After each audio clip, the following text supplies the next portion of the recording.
My sister told my husband she married you for money. An hour later, my dad said, divorce her. By nightfall, her lie exposed. She loved his brother. She replied, what? I nearly rear-ended the car in front of me. My husband Ethan's voice was steady, but I could hear his anger underneath. Your sister just told me that you only married me for the money. She said, you never loved me, and I was just a paycheck to you.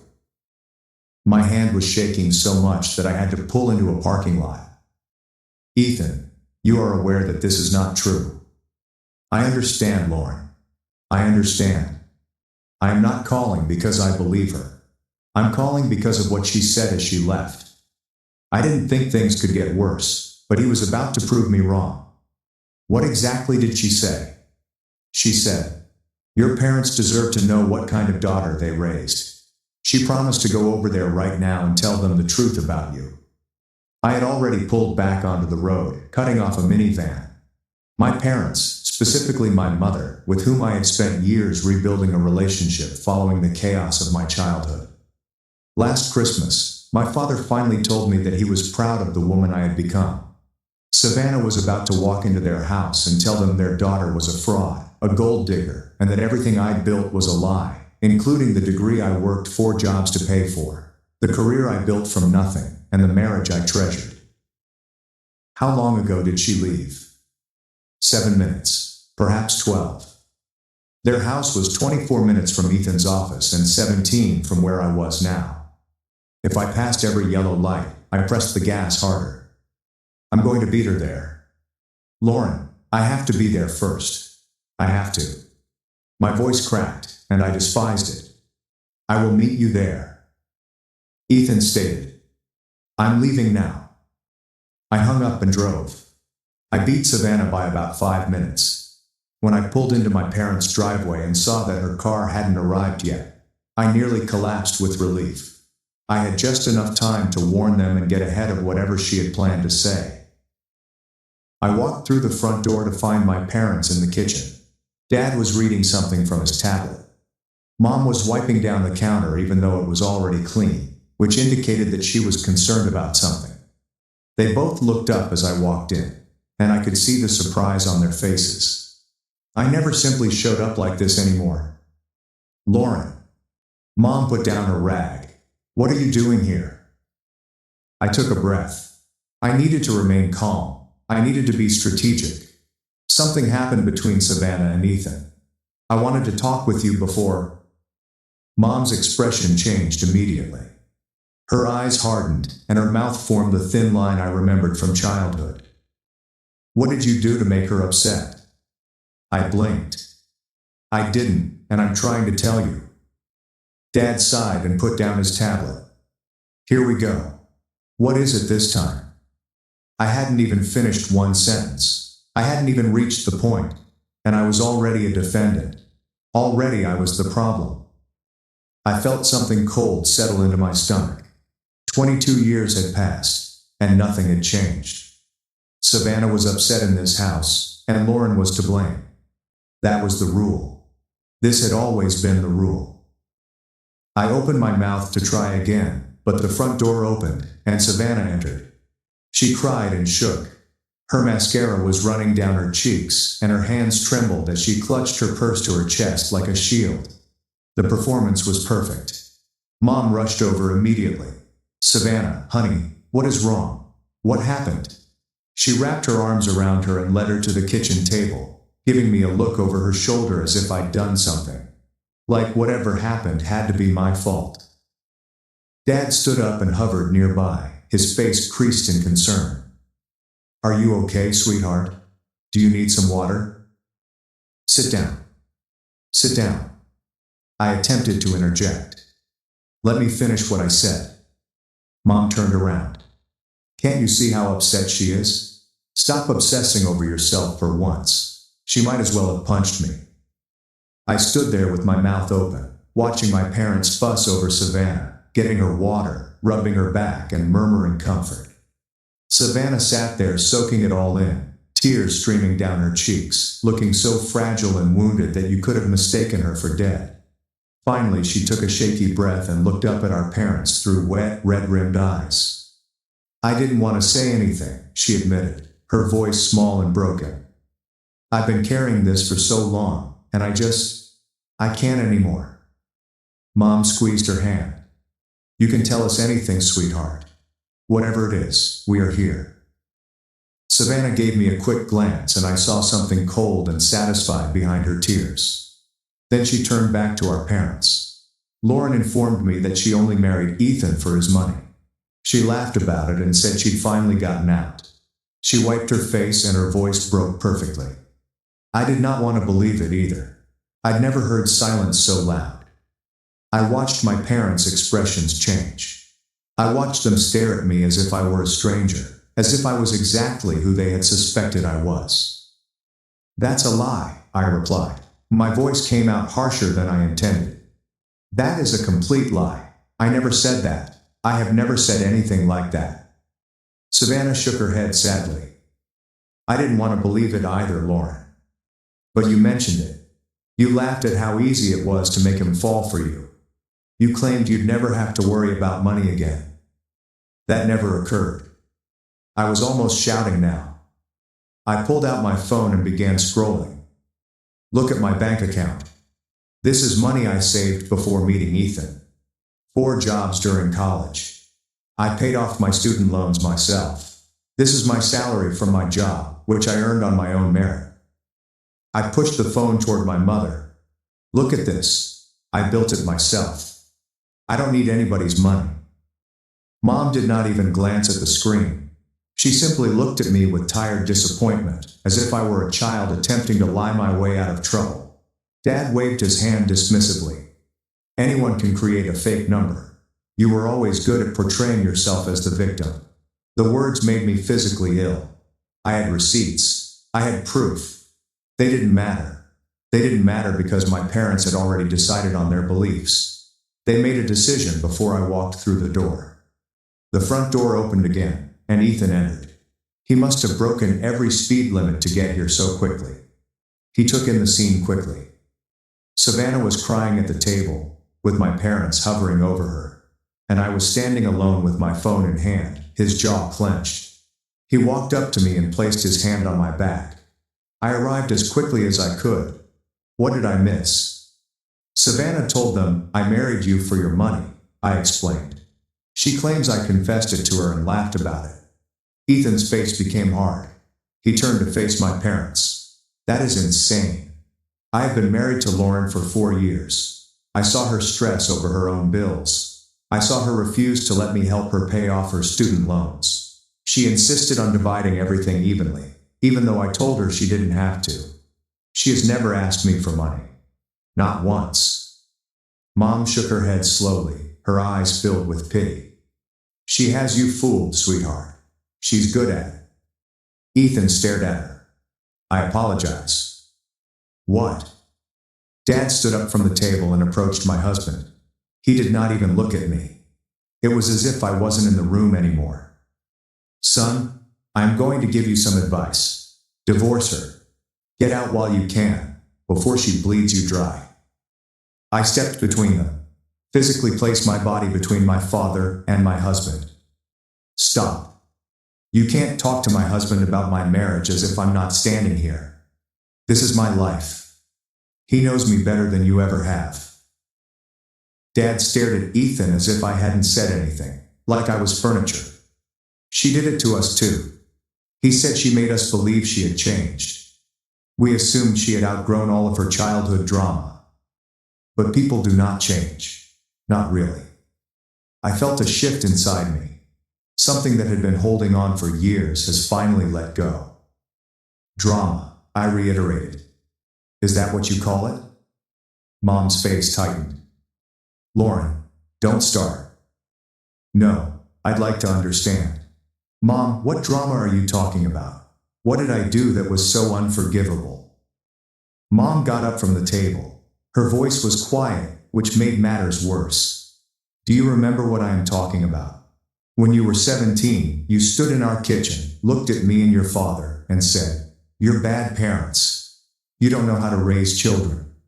She let it sit. The words hung in the air, like smoke.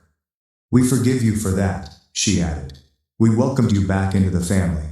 We were proud of you as we watched you build your own little life. And now I discover you've been lying to that man since the day you met him." She shakes her head. "You always had to turn everything into a catastrophe. Couldn't simply be a part of this family without tearing it apart. You had to drag everyone through your drama and pretend like you were the only one suffering." She looked at Ethan.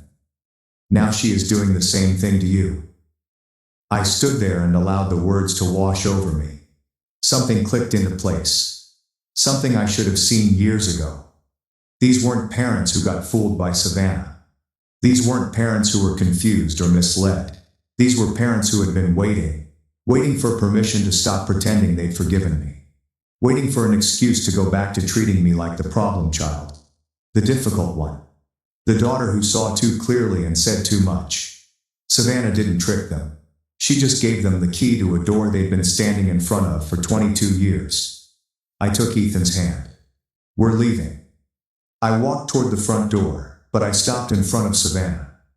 She looked up at me with those tear-stained cheeks and that wounded expression that I now knew was pure performance. I kept my voice low, calm, cold. "I don't know why you're doing this, Savannah, but I'm going to find out." Her eyes went wide, her jaw clenched. A bead of sweat formed at her hairline. For just a second the mask slipped, and I saw something underneath. Fear. Real fear. I didn't know what it meant yet, but I saw it, and I was going to find out what she was hiding. I walked out of my parents' house with my husband beside me. Behind us, I could hear my mother calling my name, telling me I was being dramatic, telling me I was proving her point. I didn't look back. The relationship I'd spent years rebuilding was ash. But I wasn't broken. I wasn't defeated. Savannah had something to hide. Something that scared her enough to make her destroy my life, just to keep it buried. And I was going to dig until I found it. The car was silent for the first 6 minutes. I couldn't stop shaking. Ethan kept both hands on the wheel, his knuckles white. His jaw so tight I could see the muscle jumping. He was the first one to speak. They didn't even look at the bank statements. His voice was low and hard. "Your mother didn't glance at the screen. Your father waved it off like you were showing him a coupon. They didn't want to know the truth, Lauren. They wanted permission to treat you like garbage again." And Savannah handed it to them on a silver platter. I pressed my palms against my eyes. I could still hear my mother's voice. "You're bad parents. You don't know how to raise kids." 22 years, and she'd been saving that, waiting to throw it back in my face. "And Savannah," Ethan continued, his anger building, crying on cue, shaking like a leaf. "That was a performance. I've seen better acting in car commercials. She had that lie ready. She practiced it. She knew exactly what she was going to say, and exactly how she was going to say it." He slammed his palm against the steering wheel. What kind of person does that to their own sister? I didn't have an answer. That was the part I couldn't wrap my head around. Savannah and I weren't best friends, but we were family. We had history. I'd held her hair back when she got food poisoning at her bachelorette party. I'd helped her pick out her wedding dress. I'd shown up for every birthday, every holiday, every milestone. And she repaid me by trying to blow up my marriage and turn my parents against me. "But why?" I said out loud. "What does she gain from this? Even if my parents believe her, even if she destroys my reputation with them, what does she get?" Ethan was quiet for a second, then he glanced at me. "I've been thinking about that, and there's something I never told you because I thought I was imagining it." I looked at him. The way Savannah acts around Carter, Mason's brother. He glanced at me to make sure I was following. Mason was Savannah's husband. I've noticed it for a while. She's different when he's in the room. She finds reasons to sit next to him. She laughs too hard at his jokes. She's always volunteering to help him with stuff. I frowned. Carter.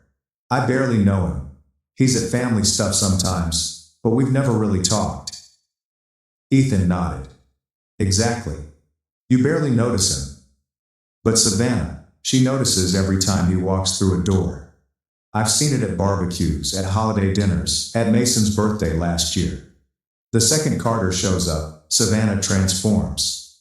She's louder, more animated. She touches her hair more. He shook his head. I told myself I was reading into it, but after today, I don't think I was. I sat with that for a moment. Savannah and Carter. It didn't make sense. Savannah was married to Mason. She'd been married to Mason for years. They had a house together, a life together. You think she's capable of cheating? I asked. Ethan scoffed. After what I just watched her do to you? I think she's capable of anything. He reached over and took my hand. His grip was firm, steady. We're going to figure out what she's hiding together. Whatever game she's playing, we're going to find out the rules.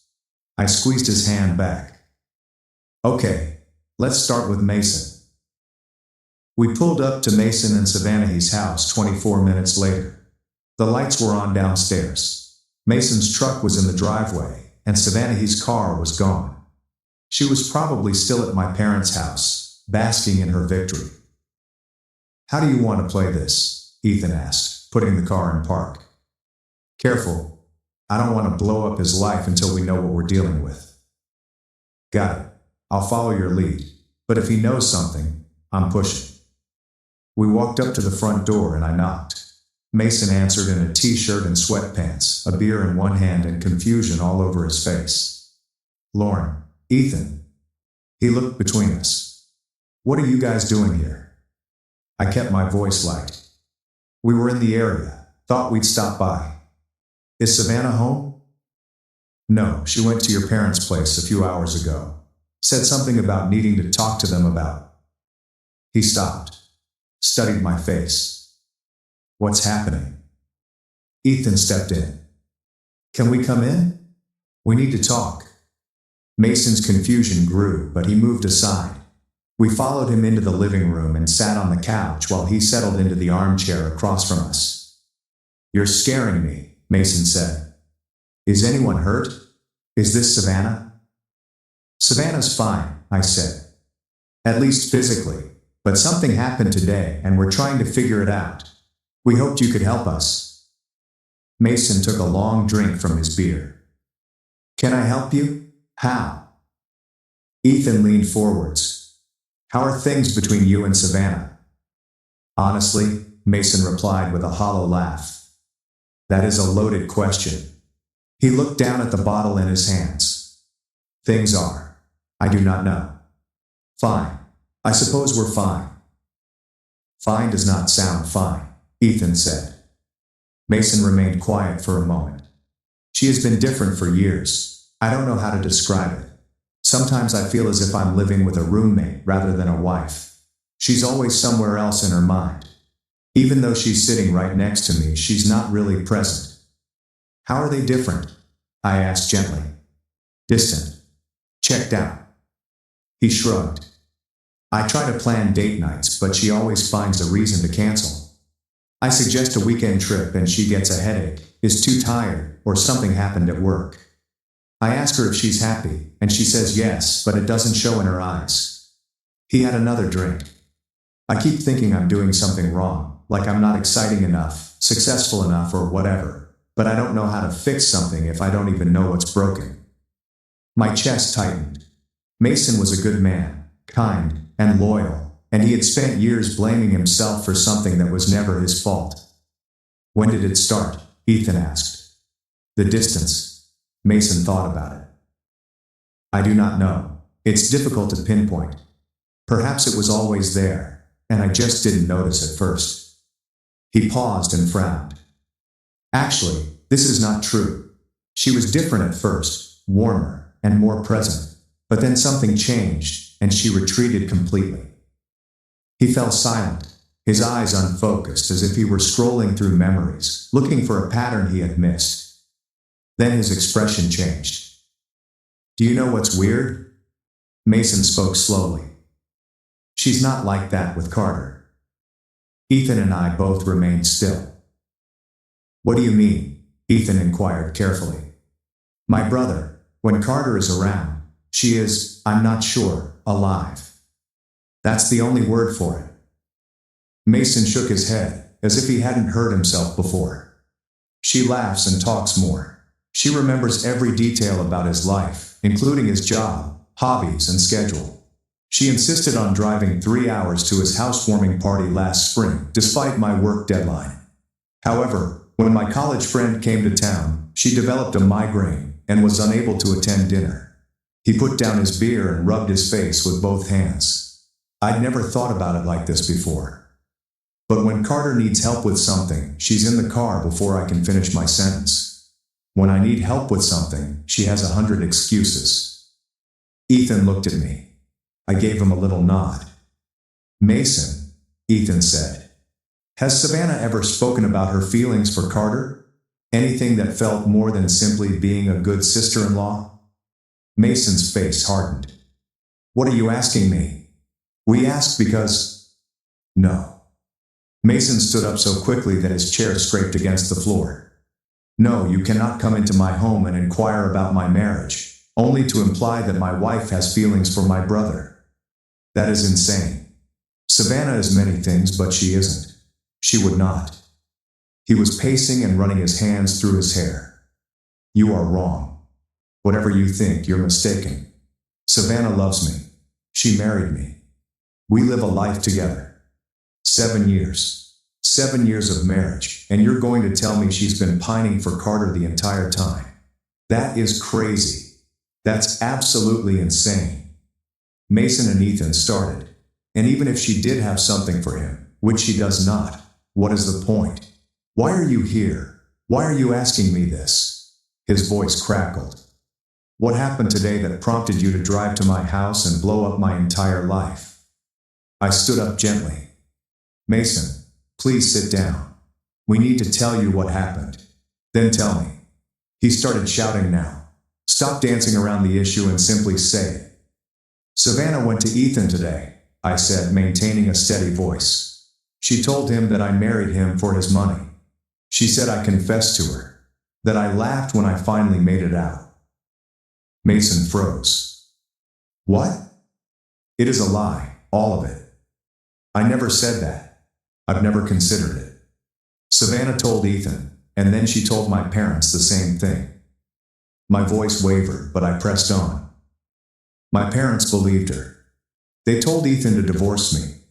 They claimed I had been deceiving everyone for years. Your wife walked into my parents' house, crying and shaking, and gave a performance that destroyed my relationship with my family in 24 minutes. Mason's face turned white. No, that is not true. Savannah would not.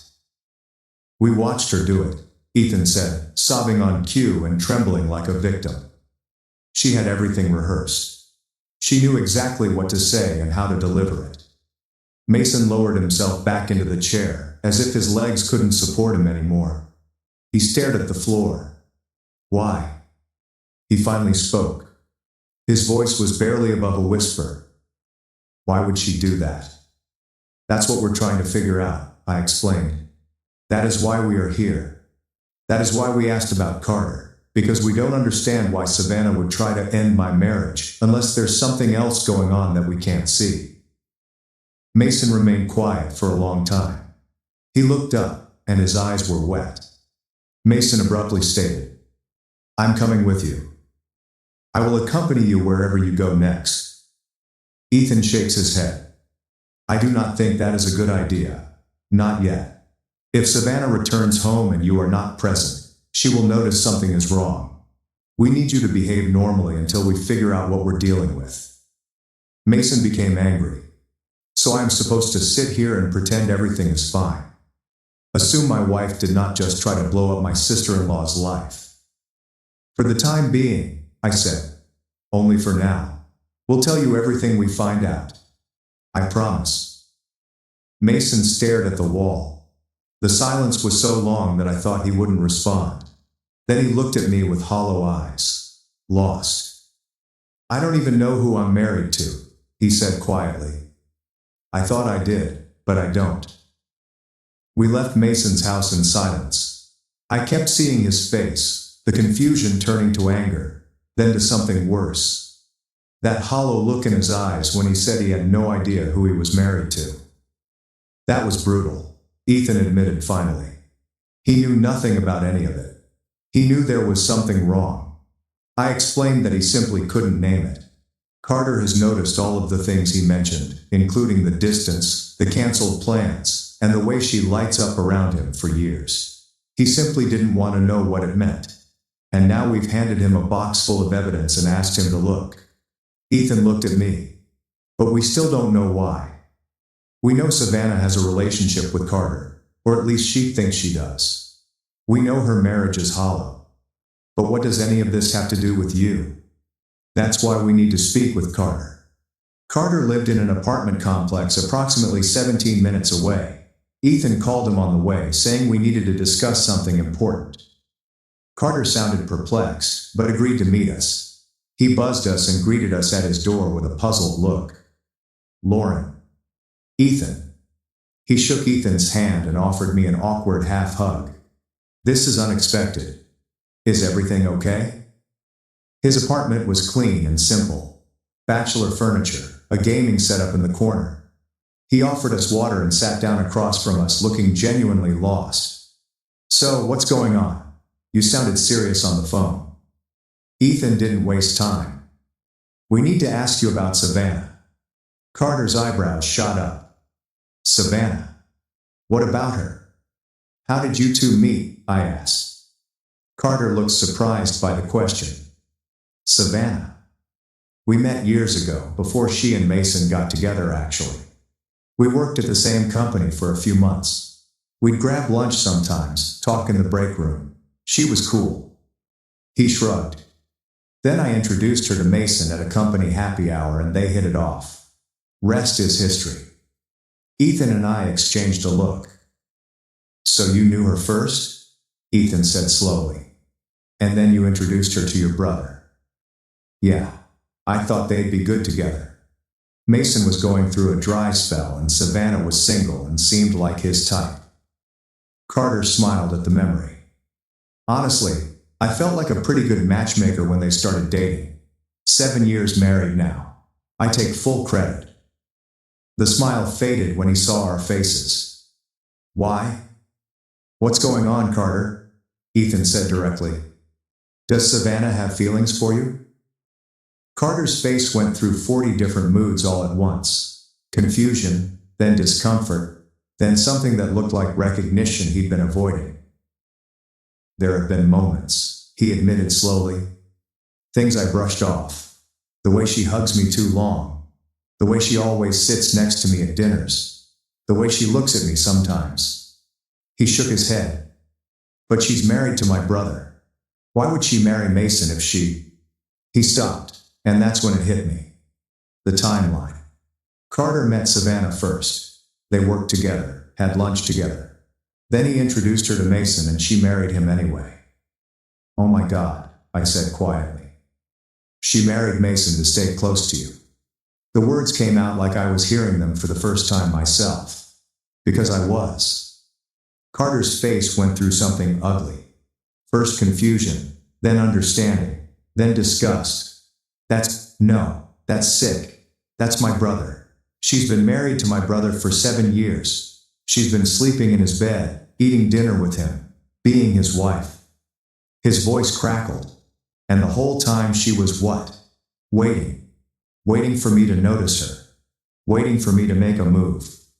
He stood up and paced across the room. I introduced them. I set them up. I thought I was doing something good and she used it. She used Mason to get to me. She's been playing both of us this entire time. He turned back to us, his face red. Does Mason know? Does he know his wife married him because she couldn't have me? We just came from his house. Ethan said he knows something's wrong. He doesn't know all of it yet. Carter let out a sound that was half laugh, half groan. 7 years. 7 years of holidays and birthdays and family dinners. And she's been sitting there thinking about me while my brother holds her hand. He looked physically ill. That's disgusting. That's the most disgusting thing I've ever heard. We couldn't console him no matter how hard we tried. We just had to let him process it all on his own. We left Carter's apartment with the picture almost complete. In the car, Ethan was quiet for a minute. Then he said, "So Savannah's been in love with Carter for years. She married Mason to stay close to him. Carter never felt the same way. Her whole marriage is a lie. And she's miserable," I added. Mason said she's been distant for years. Checked out. She's trapped in a life she never wanted, waiting for a man who's never going to want her back. Ethan nodded slowly. Then he looked at me. "But you're not." I frowned. "What?" "You're not trapped. You're not miserable. You didn't marry me for access to someone else." His voice was careful, like he was working something out. "You married me because you love me and we're actually happy." "She can't stand it," I said slowly. "She's been living a lie for 7 years, watching Carter not want her. Stuck in a marriage that means nothing. And then she looks at me and you and sees everything she doesn't have." Ethan finished. "Real love, a real marriage, happiness she'll never get, because the man she wants doesn't even see her." We sat with that for a moment. I could feel the shape of it now. The why. It was right there, just out of reach. "I think I understand," I said quietly. "But I need to hear her say it." Ethan looked at me. "What are you thinking?"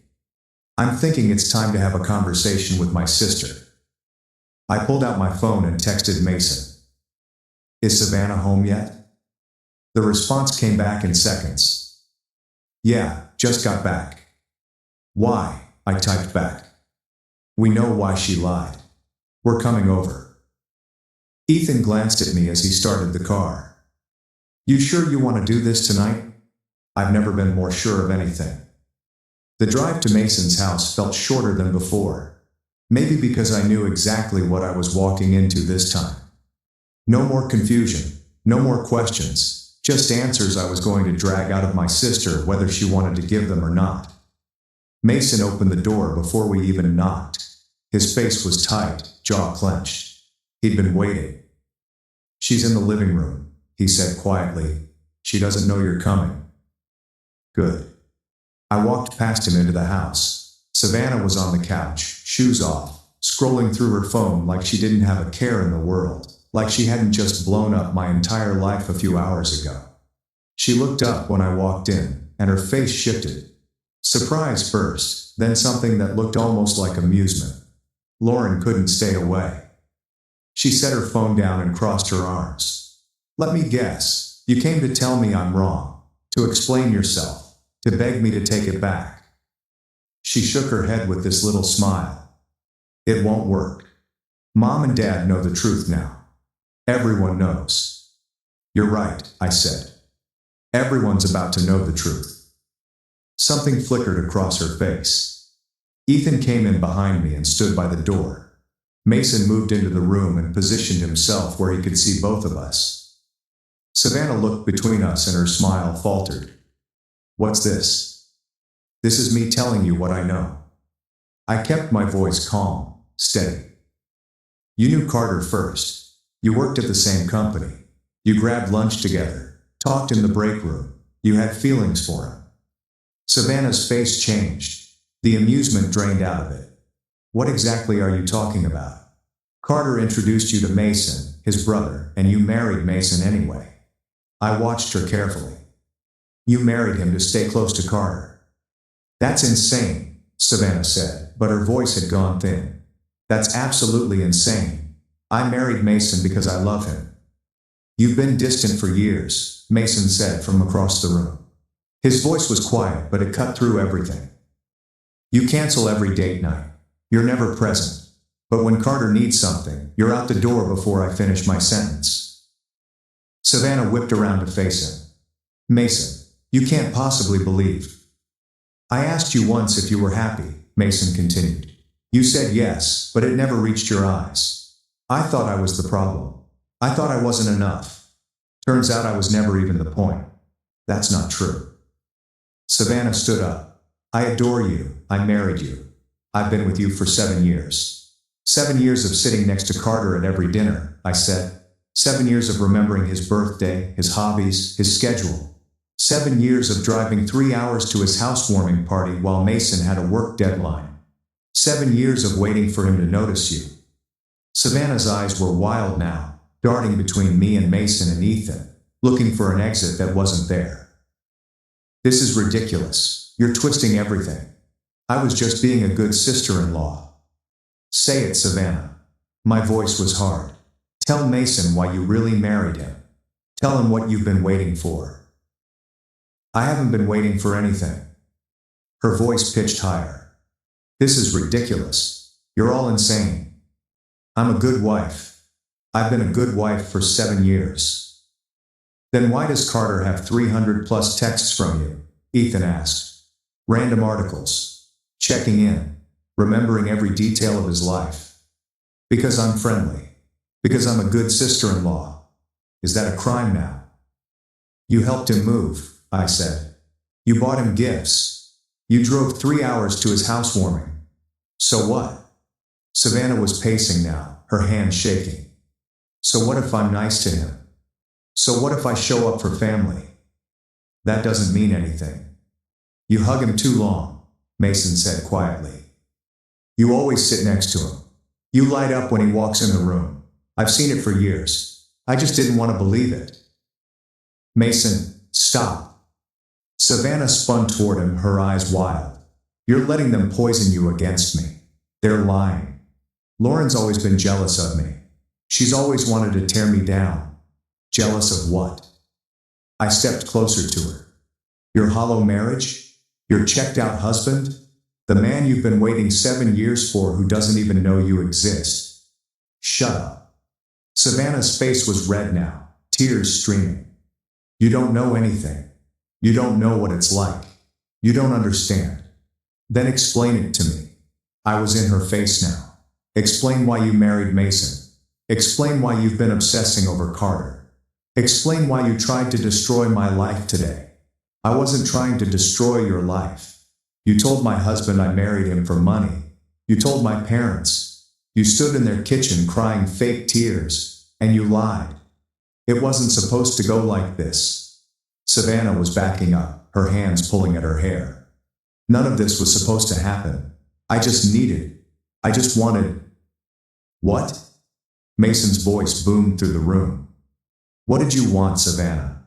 What have you been wanting for 7 years while I've been killing myself trying to make you happy? Savannah was cornered against the wall now, her chest heaving, her eyes darting between all of us like a trapped animal. You don't understand. None of you understand. I tried to love you, Mason. I really tried, but I couldn't. I couldn't stop thinking about who, Mason demanded. I didn't mean for it to be like this. She was sobbing now, mascara running down her face, snot dripping from her nose. I thought it would go away. I thought if I just stayed close enough, if I was patient enough, he would finally see me. Who? Savannah. I grabbed her shoulders. Say his name. Say it. I can't. Say it. Because I love him. The words exploded out of her like she'd been holding them in for years. Because she had. I love Carter. I've always loved Carter. From the first day I met him, I knew he was the one. And then he introduced me to Mason, and I thought if I was close enough, if I was part of his family, he would realize we were meant to be together. The room fell completely quiet. Savannah's chest was heaving. Her face was red, and tears were streaming down her cheeks, and she looked like someone who had just watched her whole life collapse. Because she had. Mason made a sound like he'd been punched in the stomach. Savannah spun toward him, reaching out. Mason, I didn't mean. It's not what you think. You just said you love my brother. Mason's voice was barely a whisper. You've been married to me for 7 years, and you just said you love my brother. I love you too. I love both of you. It's complicated. It's not complicated. Mason stepped back from her. You married me to get close to him. That's what they're saying. And you just confirmed it. Savannah was sobbing now. I thought. I thought if I was around him enough, if I was part of his family, he would see me. He would realize we were meant to be together. I just needed more time. 7 years. Mason's voice cracked. You needed 7 years of my life, of our marriage, of me thinking something was wrong with me. He turned away from her like he couldn't stand to look at her anymore. I should have felt satisfied. I should have felt vindicated. But all I felt was sick, and I still needed one more answer. Why me, Savannah? She looked at me through her tears, mascara running down her face just like it had at our parents' house. But this time it was real. Why go after my marriage? What did I ever do to you? Savannah laughed. It was an ugly sound. Broken. You didn't do anything, Lauren. That's the problem. You didn't do anything, and you got everything. What exactly are you talking about? You married for love. She spat the word like it was poison. You found someone who actually wants you, who chose you, who looks at you like you're the only person in the room. She gestured at Ethan. He's never going to look at someone else and wish he was with them. He's never going to spend 7 years waiting for someone better to notice him. He actually loves you. Her voice broke. And I have to watch it. Every holiday, every family dinner, I have to watch you be happy while I'm stuck in this prison I built for myself. Waiting for a man who doesn't even know I exist. She wiped her face with the back of her hand. Do you know what that's like? To realize you wasted your entire life on someone who will never want you, and then look across the table at your sister who has everything you'll never have. So you tried to destroy it, I said quietly. You told Ethan I married him for money. You told our parents. You tried to make my marriage look fake. Because if your marriage was fake, then I wasn't alone. Savannah screamed. If you were just like me, if you married for money like I married for access, then I wasn't the only pathetic one. I wasn't the only one who wasted my life. We would be the same. Two sisters who made terrible choices, and I wouldn't have to feel so. She couldn't finish. She just stood there crying, arms wrapped around herself like she was trying to hold herself together. I understood now. All of it. Savannah didn't hate me. She wasn't trying to hurt me specifically. She just couldn't survive being the only sister with a fake marriage. If she could drag me down to her level, she wouldn't have to face what she'd done alone. But my marriage isn't fake. I said, I love Ethan. He loves me. We're happy. And nothing you say to our parents or anyone else is going to change that. Savannah looked at me with red-rimmed eyes. She had nothing left to say. Mason walked to the front door and opened it. Get out. Savannah turned to him. Mason, please. Get out of my house. I'll have your stuff sent to wherever you end up, but I want you gone tonight. Where am I supposed to go? I don't care. Mason's voice was flat. Dead. Go to your parents. You could go to a hotel. Go to Carter for all I care, but you're not staying here. Not after this. Savannah looked at me one last time. I don't know what she was hoping to see. Sympathy maybe. Some sisterly bond that would make me intervene. But I just looked back at her. She made her choice. Now she had to live with it. She grabbed her purse and walked out the door without another word. Mason stood in the doorway watching her go. Then he closed the door and leaned his forehead against it. 7 years, he said quietly. I gave her 7 years. I'm sorry, Mason. I meant it. He was collateral damage in all of this. A good man who did nothing wrong except fall in love with the wrong woman. He turned around and looked at me and Ethan. Thank you for telling me. I needed to know. We left Mason standing in his living room, looking at the empty space where his marriage used to be. In the car, Ethan took my hand. You okay? I thought about it. My parents had disowned me. My sister had tried to destroy my life. I'd spent the whole day uncovering a web of lies that went back 7 years. But I was sitting next to a man who never doubted me, who stood beside me through all of it, who loved me, actually loved me, and wasn't going anywhere. Yeah, I said. I'm okay. Ethan squeezed my hand. She tried to make what we have into something ugly. She failed. She did. Savannah wanted company in her misery. Instead, she ended up completely alone. My wife declared, "Plenty of men want me," so I walked away, giving her the freedom to pursue what she believed was better for her. In the midst of an argument, my wife stated, "Plenty of men want me," so I left her to those men to handle. I never expected it to go down like this. It all started with a dumb quarrel, one of those minor, daily things that you forget about later but seem like the world is ending when they happen. She'd been on to me about something small, as usual, something about not putting out the garbage on time or perhaps not answering her phone soon enough when she was out with her pals. It was no big thing. Except she'd been carrying a lot of frustration lately, and I was the only one around to vent it on. That is when she said it. Plenty of men would want me. She spat the words out, her eyes narrowing as she looked at me, challenging me to respond. The words hung there, weighty and piercing, more cutting than anything she'd spoken previously. We'd been through tough times before, certainly, but nothing had ever made me feel quite this way. It wasn't the first time we'd battled about something minor, but this seemed different. I wasn't prepared for the rage that erupted in my chest. Perhaps it was because, in the midst of the dispute, I understood she meant it. She wasn't just saying things to hurt me, there was truth behind them.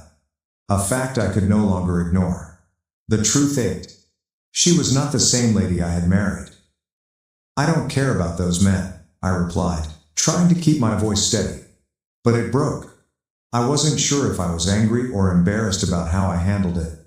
I was tired, mentally fatigued from attempting to cling on to something that seemed to be slipping away. But I wasn't sure how to stop it. The tension in the room grew. My heart began hammering in my chest, like if it were trying to escape. I could feel my pulse in my throat, fingers, and all over my body. I wasn't sure how to calm down. I didn't know how to convince her that I was doing my best. I was trying to be there for her. But nothing was ever sufficient. She did not back down either. In fact, she appeared almost pleased, as if she had won something I hadn't realized I was playing for. "Oh, I know you don't care. But you should. Maybe you'd actually start doing something right for once if you did," she told me. Her comments were chilly, yet with a hint of something deeper behind them. Something I couldn't quite identify. Resentment? Regret? A sense of accomplishment, as if she had finally found the way to break me.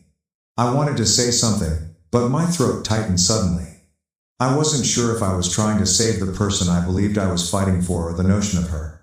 The one I'd been clinging onto for years. The person I thought I knew. She looked away, arms folded, her countenance unreadable. I could feel the distance between us increasing. Not simply in the gap between our bodies, but also in the way she began to stare at me. Her eyes did not soften when they met mine. Like I was no longer the person she cared about. I wanted to shout. To proclaim that I did not deserve this. That I'd been nothing but patient. Nothing except the present. Nothing but here for her. And she didn't notice it. But what good would it do? She was already checked out. I could see it in the way she carried herself, the way she avoided eye contact. It seemed as if she'd already decided. I felt little. Perhaps she was right. Maybe there were plenty more men out there who wanted her and could provide what I couldn't. But I was not going to be the one begging for morsels of affection. So I left. It was not dramatic. There were no slammed doors, yelling battles, or emotional goodbyes. I did not even pack a bag. I grabbed my jacket, slung it over my shoulders, and stepped out the door. Perhaps I should have felt more angry, sad, or confused. But all I felt was this strange, numb sensation of clarity. This was not working. She was not working. I wasn't working for her anymore. I wasn't sure where I was headed. I just couldn't stay there. Not now. Not after what she had said. It isn't like I hadn't considered leaving before. But this time, it felt different. This time, there was no going back. I didn't visit a friend's residence. I didn't call anyone to inform them what occurred. I simply drove. The kilometers passing felt like the world was dragging me away from everything. Away from the mess I'd gotten myself into. The silence in the automobile was like a shield. The only sounds were the hum of the tires on the road and the rhythm of my pulse. I ended up at a bar. Alone. It wasn't a classy establishment, but rather a rundown dive with the odor of old beer and fried food. But I didn't care. I ordered a drink, leaned against the counter, and felt the wine burn down my throat, as if it was washing everything away. It was the first time in months that I felt something, anything. The bartender gave me a knowing look. But I didn't care. I did not want anyone to know. I did not wish to explain. Then the door opened. Someone walked in. They grabbed my eye, just a fleeting glance, but I noticed how they stared at me. Not like a broken man. Not like someone who has recently left his wife, but maybe someone they could chat to? Perhaps there is someone they can be around. I did not know. And I didn't care. I knew they didn't see me in the same way she did, and for once, it seemed like it was all I needed. But I was not prepared to make any judgments. Not yet. The night was still early. I just kept drinking, letting the hours pass, feeling a strange sense of liberation develop within me. And then I heard her name. A voice sounded from behind me. She said she'd leave you? I glanced around expecting to see someone I know. But the man speaking was unfamiliar. Nonetheless, his comments wounded deeply. What the hell? I turned slowly, trying to figure out why this stranger's comments felt like a punch in the gut. He was seated a few stools down, nursing his own drink, his gaze occasionally traveling to mine as he spoke. She said she'd leave you, he continued, more casually this time, as if we were already having the conversation. My heart stutters. My mind raced to catch up and grasp what this guy was expressing. Was he speaking about my wife? How in the hell did he know? Had she told anyone? Had she been informing others? I wasn't sure what to say. I just gazed at him, trying to decide if I should stand up and leave or ask him to elaborate. Who the hell are you? I finally managed to speak, though the words came out colder than I wanted. I was not searching for a confrontation, but I couldn't control myself. This guy knew something, and it made my stomach turn. He smirked, as if he had been waiting for this moment. But instead of providing an explanation, he simply shrugged, as if the solution were obvious. She didn't think you'd leave, he explained. Thought you'd just hang around, put up with whatever she threw at you. My mind was whirling. He had the audacity to talk about my life as if he knew everything. What did he know? What had she told him? I grasped the edge of the bar to keep myself stable. But there was an uncomfortable sensation crawling up my spine. Why are you telling me this? I inquired, my voice a little more calm now, but the anxiety was setting in. My fingers remained tight over my glass, as if it were necessary to keep me grounded. He took a slow sip from his drink and continued to act as if we were having a normal chat. As if he were some sort of confidant, or something else. He did not appear to be uncomfortable. She came in here a few weeks ago, stated the worker. With someone else. I froze. My mind immediately flashed back to every time I had doubted her faithfulness. Every tiny adjustment in her behavior. Every unusual excuse. What do you mean, with someone else? I inquired, already anticipating the response. The man's eyes shifted to me, this time sharper. As if he knew he had my entire attention. I mean, she came in here with another guy. They were really cozy. She didn't even notice me watching. Guess she thought I was just another regular at the bar. I felt nauseous. I'd never had any tangible evidence of her unfaithfulness before. But hearing that from a stranger, someone who appeared so certain, felt like a brick slamming into my chest. I wanted to yell. At him. To demand information. To get him to return it. But I could not find the words. Instead, I found myself leaning forward, my elbows on the bar, as if being closer would make everything seem less real. You're sure? My voice was lower and almost pleading. I hated myself for asking, but I couldn't resist. I needed to know. The man leaned back and wiped his mouth with the back of his hand. Oh yeah. She was laughing, touching his arm, getting pretty close. She didn't even care who saw. I could feel my heartbeat in my ears, loud and quick. My entire body was on fire. But I didn't feel angry. It was a deep, gnawing ache, as if someone had chiseled out a portion of me that I had no idea existed. I wasn't sure what was worse. The possibility that she had been with someone else. Alternatively, she had not given it a second consideration. "I don't think she cares much about you anymore," the man said nonchalantly, as if he were merely giving general advice. He gave me a look that made me feel vulnerable, as if he knew something I didn't want to disclose. I wasn't sure what to say. I could feel myself beginning to unravel, piece by piece. Everything she had stated, the things I had disregarded or attributed to stress or something else. Was it all leading up to this? Was this the moment when everything I thought I knew about my life, my relationship, fell apart? I gazed at the man, hoping for a response, some kind of closure. But he wasn't offering anything else. He drank his drink, looked aside, and signaled for another. As if this wasn't a significant issue to him. I wanted to shout, but I did not. I left. I scarcely noticed the stroll to my car. The frigid air pierced through me. The engine hums as it starts up. It seemed like everything had changed in an instant. Like the world was no longer a place where I could simply glide along thinking everything was all right. As I traveled into the night, my mind was racing with ideas and possibilities. I wasn't sure where I was headed anymore. I wasn't sure if I was escaping from her, or simply attempting to escape the sense of betrayal that had settled into my bones. I eventually pulled into a parking lot. One I did not recognize.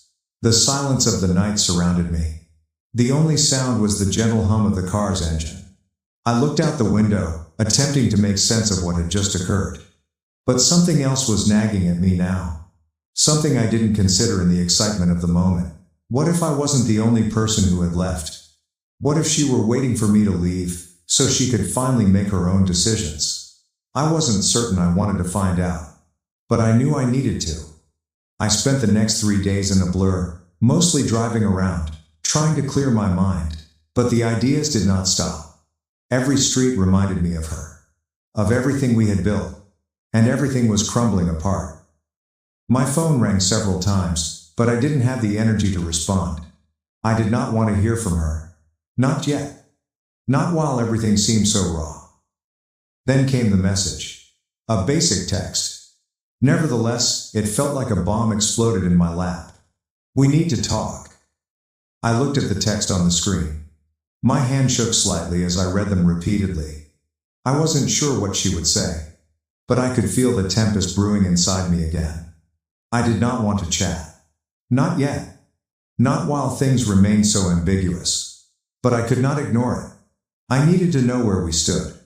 I responded simply, "I will be there." When I arrived at the residence, it was really silent. The front door was slightly ajar. The silence inside felt almost ominous. It was too vacant. Too still. She sat at the kitchen table with her hands folded together. She seemed smaller than I remembered. When she saw me, her eyes were a jumble of things. Guilt, perhaps. Or fear. I could not tell. There was also something else there. Something I couldn't quite identify. She didn't look at me the same way she had previously. Not the way I was used to seeing her. Her glance was not warm, no connection. I didn't know where else to start, she explained, breaking the stillness. Her voice was soft yet steady. "I owe you an explanation." I swallowed the lump in my throat. It felt thick. "You owe me more than that." The words came out sharper than I intended. But I didn't care. I needed answers. I wanted something to make sense of this chaos. She did not respond to the severity of my tone. Instead, she groaned and looked down at her hands. I never meant for things to get this bad. But things weren't right, were they? I didn't know how to fix it, and maybe I wasn't even trying anymore. I simply stared at her, my thoughts reeling. She was not even trying. That is what it boiled down to. I had overlooked all those subtle signs. All those occasions when I should have asked inquiries. I'd been too busy pretending that everything could be mended, that we could return to the way things used to be. She took a deep breath. For a brief moment, I thought she may cry. However, she didn't. Instead, she proceeded. I didn't want to hurt you. I thought if I pushed you far enough, you'd be the one to walk away. It would have been easier that way, right?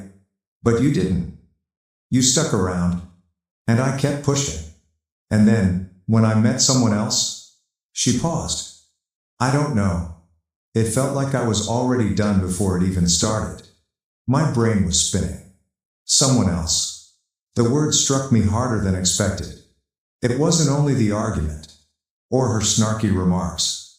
It wasn't only that she appeared distant and frigid. She'd actually been with someone. What the hell are you talking about? I eventually choked out. My hands were clenched, but I was scarcely conscious of them. You think you can just go out and do whatever you want and I wouldn't notice? I didn't believe I was living in a fiction. But perhaps I was? Perhaps she was. She looked up at me, her eyes full of something, regret. I never wanted to hurt you, but I wasn't happy. I couldn't tell you that. I didn't know how. The silence stretched between us. A chasm that seemed impossible to cross. All these years. All of the moments we had shared. So here we were. Sitting in the kitchen. Strangers. I stood up abruptly, my chair scraping against the floor. So what now? You just expect me to walk back into this like nothing happened? I shook my head, my frustration finally spilling out.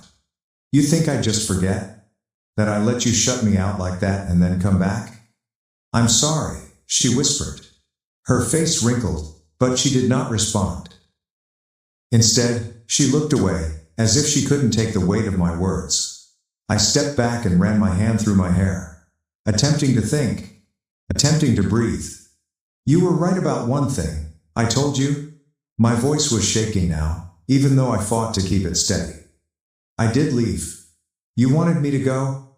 And I did. But not for the reasons you think. She blinked, a scowl forming on her forehead. What do you mean? I felt a rush of bitter laughter rise in my chest. But I did not let it out. Not yet. I left because I finally saw it. I saw that you don't see me anymore. I'm just someone you're stuck with. Someone who will always be here, no matter how much you push. You made me feel small. And then you decided it wasn't enough. So you found someone else. Her voice was scarcely audible now. It wasn't like that. It was a mistake. An error. I scoffed as the ache in my chest made it difficult to breathe. You don't just make a mistake like that. You make choices. You make decisions. And you chose him. The hush that followed was smothering. Neither of us knew what to say next, because the truth came out. It was in the air, heavy and obvious. She'd betrayed me, and I had to make a decision. Can I live with that? Could I even attempt to restore what we had? Or was it simply too far gone? I turned towards the door. My body felt weary. My heart was broken. But something inside me stood taller than it has in months. I can't do this anymore, I murmured quietly. I'm done. I walked out the door without saying another word. I did not glance back. And as I drove away, the weight on my chest gradually lifted, little by little. The route ahead was unclear. It was not easy. For the first time in a long while, I was making my own decision, and maybe that was all I needed to do. Now to the next story, story 2. My sister-in-law's friend crashed our anniversary, flirted with my husband and crossed the line. But the real drama started after the party. It was a wonderful occasion for my husband and me, our 10th wedding anniversary. We had arranged a small event at our home with close relatives and friends, and we were both looking forward to celebrating. However, things took a bizarre turn when my sister-in-law's best friend, Amanda, stepped up unexpectedly. Amanda had always been clinging to my husband, but I didn't think much of it. However, as soon as she entered our home, I realized something was wrong. She smirked at me and made a beeline for my husband, who was greeting our visitors. I tried to ignore it and enjoy the evening, but Amanda continued to find ways to get close to my husband. She laughed a little too hard at his jokes, and I noticed her flashing him smoldering looks from the corner of my eye. I began to feel worried when I overheard her asking my husband if he wanted to go outside and get some fresh air. My husband respectfully declined, but I could tell he was becoming uncomfortable with Amanda's attention. As the night progressed, she became more aggressive in her pursuit. She continued stroking his arm, attempting to persuade him to dance with her, and even offered to help him clean up after the party. I didn't like how she was acting, but I fully trusted my husband. I knew he loved me and would never do anything to jeopardize our relationship. Later that night, after the majority of our visitors had left, my husband and I were sitting on the couch, enjoying some peaceful time together. I was relaxed until Amanda appeared out of nowhere. She had a sneaky smirk on her face and made a snide comment about our marriage. My husband did not answer, and I could tell he was becoming uncomfortable. Amanda kept pushing, hoping to elicit a response from him, but he remained faithful to me and firmly stated that he was happily married and had no interest in her efforts. Amanda eventually got the word and left our house, but the damage was already done.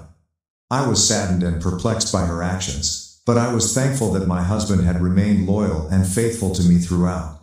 We discussed what had transpired and promised to always be honest and open with one another. It was a painful event, but it drew us closer together and deepened our relationship. The next day, I decided to speak with my sister-in-law about what transpired at the party. I wanted her to understand Amanda's actions, especially since she was her best friend. I approached her softly, avoiding excessive drama or broken feelings. I recounted what Amanda had done and how uncomfortable it had made both myself and my husband. My sister-in-law was stunned and apologized profusely. She had no idea her friend had acted that way, and she promised to talk to Amanda and clear things up. I could see she was serious in her regret, which made me feel a lot better knowing she was on my side. It also helped that my husband had been extremely supportive and faithful throughout the situation. After our chat, I felt like a weight had been lifted from my shoulders. I knew Amanda's actions were not my responsibility, and that my relationship with my husband was strong enough to withstand any outside interference. Amanda's antics ultimately made me appreciate my hubby even more. Even in the face of temptation, he had remained loyal and honest to me, and that was something I would always value and love. Update 1. My sister-in-law called to tell me about her talk with Amanda. She informed me she challenged a buddy about her actions at our anniversary party. Amanda was initially defensive, but finally apologized. My sister-in-law was furious with Amanda for putting me and my husband in such an uncomfortable situation. She told me that she had told Amanda that her behavior was unacceptable and that she would not allow any disrespect to her family. I could hear the rage in her words, but I valued her support and commitment. She told me that Amanda had been sufficiently reprimanded and that she would maintain her distance from me and my husband in the future. As much as I liked my sister-in-law's response, I couldn't help but feel unhappy about the overall scenario. Amanda was a lifelong friend of my sister-in-law, and I knew their relationship would never be the same. But, at the end of the day, my spouse and I were the most significant persons in each other's life. Amanda had learned her lesson the hard way. She may have generated drama at our anniversary party, but in the end, she only succeeded in deepening my link with my husband, demonstrating how devoted we were to one another. Update 2. A few weeks have gone after the event with Amanda, and things are beginning to calm down. My sister-in-law has maintained a distance from her former closest friend, and my husband and I have resumed our normal routine. But one day, I received an unexpected message from Amanda. It was an apology, but not the one I expected. I'm sorry for what happened at your anniversary party, she had written. But honestly, you're not much of a catch. Your husband probably settled for you because he couldn't do better. You should be grateful that I expressed an interest in him. Her statements astonished and hurt me. I couldn't believe that someone who had previously been a friend to someone so close to me could say anything so harsh and mean-spirited. I presented the message to my husband, and he was equally furious as I was. He couldn't believe Amanda would dive so low, and he was pleased he had parted ways with her. Although Amanda's message had devastated me, I couldn't help but feel sad for her. She was clearly coming from a place of uncertainty and grief, and her remarks just reflected her own internal issues. So I opted to respond in a sympathetic tone, rather than one of wrath or defense. I appreciate your apology, Amanda, I replied. And I understand that your upbringing must have been difficult, with parents who showed you no love or affection. It's no surprise that you suffer with jealousy and insecurity in your relationships. I knew my remarks would strike deep, but I couldn't help but feel relieved that I had finally gained control of the situation. But you're wrong about one thing, I added. My hubby did not settle for me. He selected me because he loves me just as I am, warts and all. And that is something you will never understand because you are too busy trying to bring others down in order to feel good about yourself. I pressed submit, feeling a wave of relief sweep over me. It was not the most adult response, but it felt good to defend myself and put Amanda in her place. In the end, I realized that Amanda's statements did not define me or my relationship with my husband. We were content and in love, and nothing could change that. As for Amanda, I was willing to let her go and get on with my life, surrounded by those who actually loved and supported me. Comments and reactions. NTA. I genuinely feel horrible for the OP and her hubby. They did not deserve to have their beautiful day destroyed in that way, but I am glad they handled it with grace and respect. Amanda appears to be a bit of a drama queen and attention seeker. It's unfortunate, but some people simply can't take not being the focus of attention. NTA. Amanda's behavior is completely unacceptable. She should be ashamed of herself for attempting to separate a married couple like that. It's not adorable or funny, it's simply sad. I believe OP handled the situation effectively. She did not let Amanda's conduct ruin her night, and she did not respond to her message on her level. That requires a great deal of maturity and self-control. Amanda has some significant difficulties that she needs to resolve. I'm not sure why she would do anything like this, especially to her closest friend's family. What did she expect to achieve by flirting with someone else's husband? It's simply selfish and insulting. Amanda needs to learn boundaries and respect. She can't just walk into someone's gathering unannounced and start causing problems. It's immature and demonstrates a total lack of social understanding. I believe it's amazing that OP and her husband were able to move on from this and not allow it to destroy their relationship. It demonstrates that they have a stable and healthy marriage. Now to the next story, story 3. My wife was cheating with a younger former colleague and was also pregnant with his child. She even admitted that she no longer wanted our kids. My children found a small bunny a few days ago and took it home. They begged us to keep it, but we couldn't maintain a wild rabbit because we already had other pets. The bunny was big enough to fend for itself, so I gently told my kids that it needed to return home to its family. They were sad but decided to return it. However, I was unable to accompany them due to business commitments, so my wife took the rabbit. I instructed her to release it near the thorn bushes at the end of our land, since that was the safest area. We live in a rural region with many predators, and I didn't want the rabbit to be an easy prey. I returned to work, but shortly after, my children ran into the house, weeping loudly. My wife trailed behind them, attempting to calm them down by saying, "It's not so bad." When I asked what happened, my eldest responded, "Mama made us let the bunny go in the middle of the yard, and a hawk took it." They even recounted the unfortunate rabbit's screams. I was ashamed, then enraged. My wife ignored my advice, so our children got to watch the unfortunate rabbit get carried away by a hawk. She defended herself, stating, "It was just a bunny. The kids will get over it." But I told her it was completely incorrect. I had warned her about predators, and now our children had been scarred by what they had witnessed. Both of our children locked themselves in their rooms and refused to speak to their mother for days. When she attempted, they dubbed her the Bunny K. You can guess what the K represents.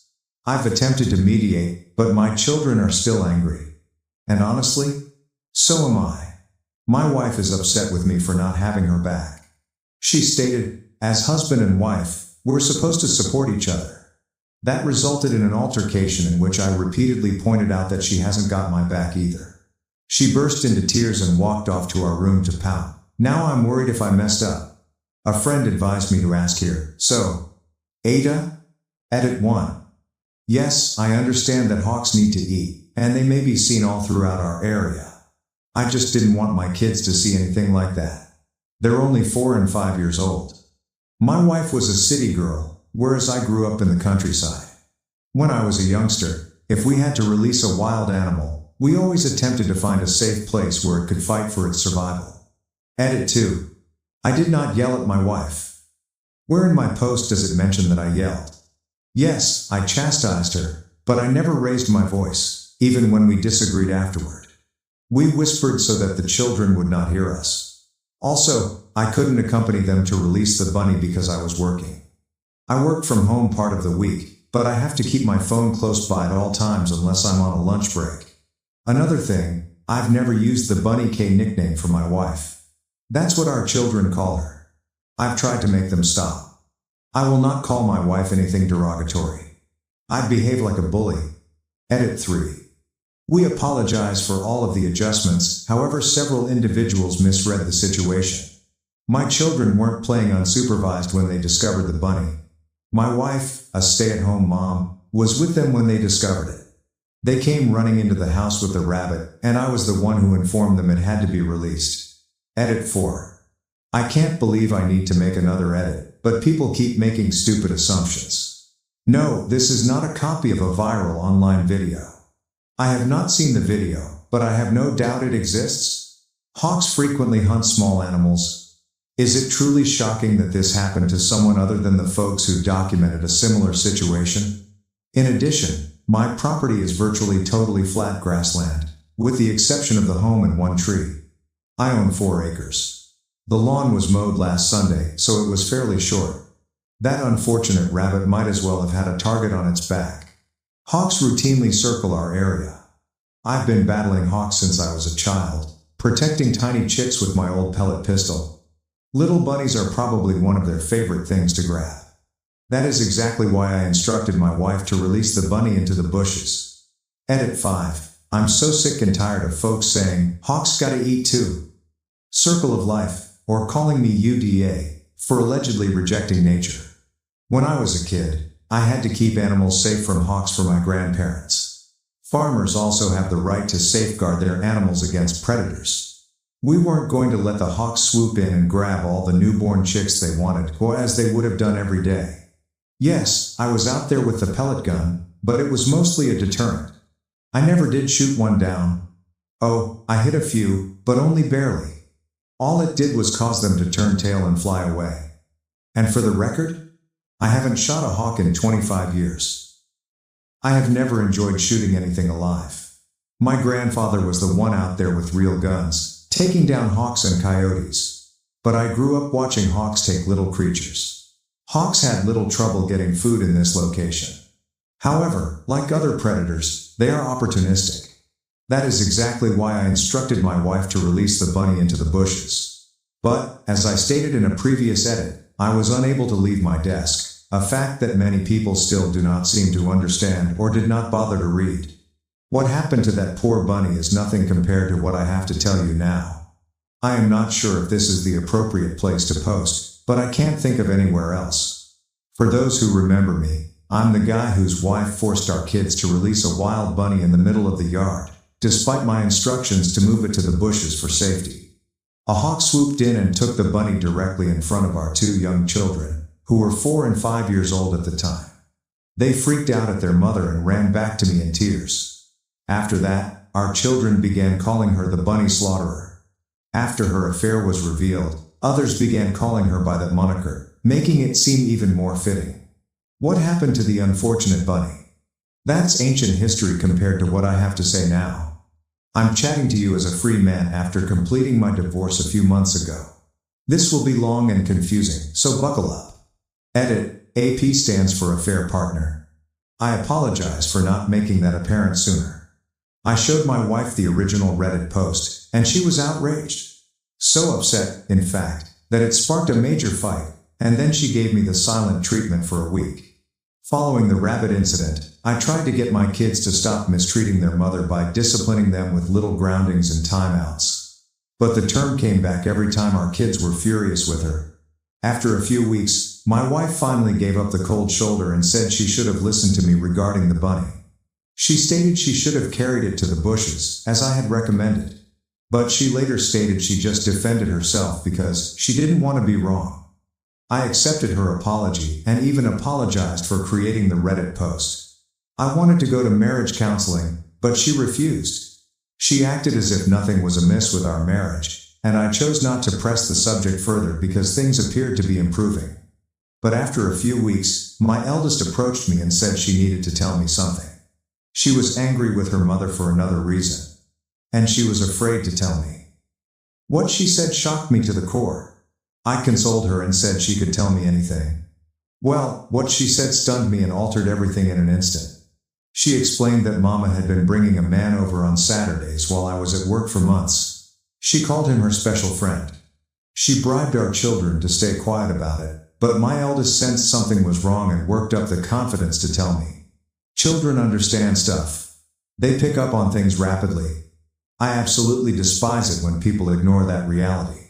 I'd observed my wife acting differently recently. She had been short with everyone, particularly the children.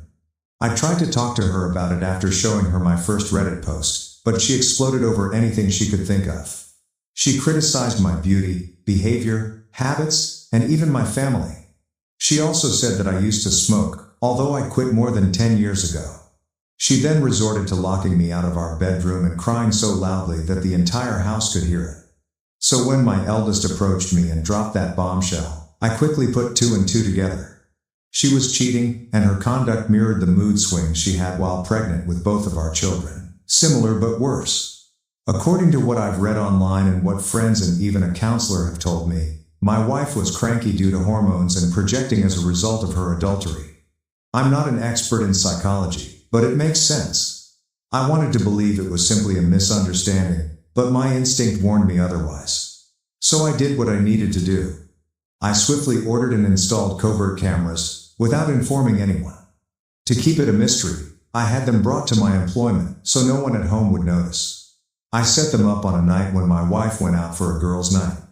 It was simpler than I expected. Within a few hours, I had them all connected to Wi-Fi and could monitor the entire house from my home PC, laptop, and work computer. At first, I was concerned that I was overreacting. I thought, if I'm wrong, I'll just take them down and no one will ever know. But no. My worst concerns were confirmed. I gathered a lot of evidence in just the first week. My wife's affair partner, AP, was a former colleague. I remembered him quite well. They were always pleasant at business gatherings, but I never thought much of it. My wife left her work years ago to be a full-time mother after becoming pregnant with our first kid. It was a joint choice at the moment. She maintained contact with her old coworkers, claiming they were her greatest friends, but not anymore. What I'm about to tell you has made her disliked by everyone. Her AP was over a decade younger than her. When she quit her employment, she mentored him to take over her position. They'd stayed quite close. My wife and I are both over 40, although you wouldn't know it by looking at her. She's gorgeous. She is constantly mistaken for someone in her 20s. And I suppose she took full advantage of that. I finally confided in my sister about what was happening. I showed her the nanny cam clip. She informed me she had a long-held suspicion. She had seen my wife at a neighborhood bar, going way too close to a man who wasn't me. They never kissed, but there was plenty of touching. Hand on the shoulder, lower back. She didn't tell me sooner because she wasn't certain. That is all I needed to hear. I purchased a GPS tracker and placed it in my wife's trunk. My sister and her husband promised to help me. They followed my wife's location during her next girls' night out. She did not go to her customary area. Instead, she traveled 20 miles further, to an entirely different location. There, she met AP. My sister and brother-in-law watched from their car. They recorded as AP continued to stroke my wife's belly while they talked. When I viewed the clip, I knew. She was pregnant with his child. Her mood swings. The secret, everything made sense. I lost it. My sister and brother-in-law had to calm me down since I was extremely distraught. I wanted to bury my sorrows with drink, but my sister persuaded me out of it. She was correct. Drinking was the absolute worst thing I could do. I took a leave of absence from work, but told my wife it was for a business trip. She could not have been more thrilled. She didn't even try to hide her happiness. Who was this woman? She was not the woman I married nearly 2 decades ago. Did someone else take her place? Is she an alien from the pod people? Did I ever really know her? The more I thought about it, the less it made sense. So I quit attempting to make sense of it. Before I left, I ensured that my cameras were rolling. My sister and brother-in-law agreed to take my children for a few days. My wife took the bait. She phoned AP only a few hours after I departed. He showed up that evening and stayed the night. I'm not going to go into detail about what they did. You can complete the blanks yourself. But what struck me the hardest? They kept joking about me the entire time.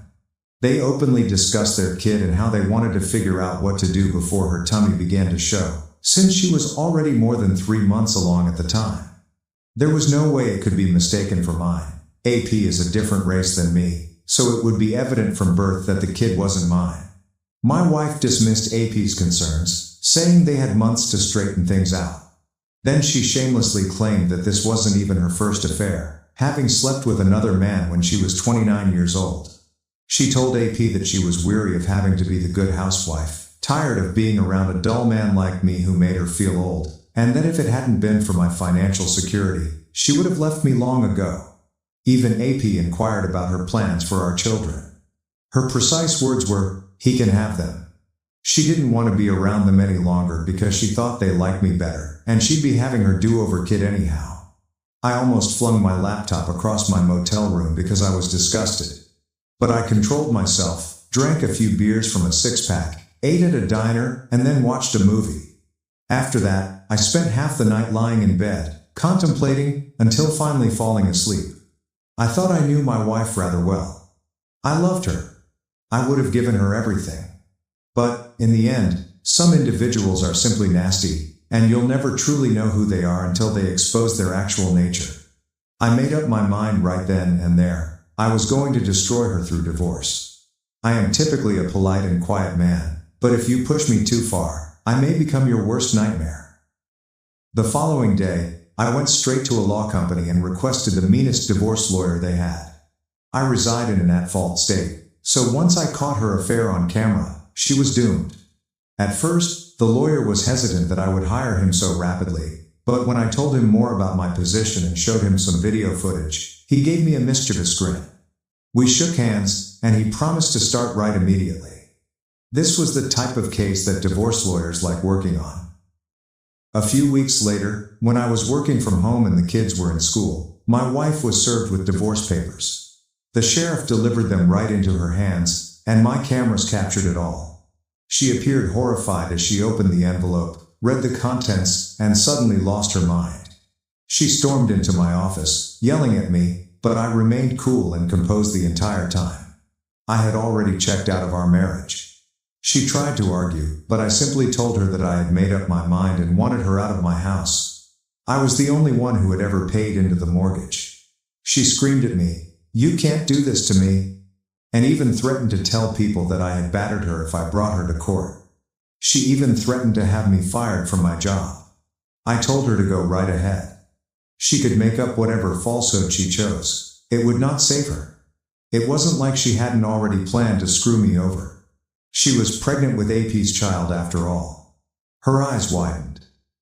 "How much do you know?" she inquired. I simply stared at her and said, "Enough." Then I told her again, I wanted her to leave. She resisted, yelling that the house was as much hers as mine. Then she returned to her bedroom and shut herself within. I watched the bedroom cameras as she had a total tantrum. She then took out her phone and contacted the cops. She was acting panicked, yet she was smiling the entire time. She was quite an actress. If I hadn't previously realized she was a liar, I would have believed her performance over the phone in an instant. I waited for the cops with the front door wide open, welcoming them inside when they arrived. They came in hot and ready for a fight.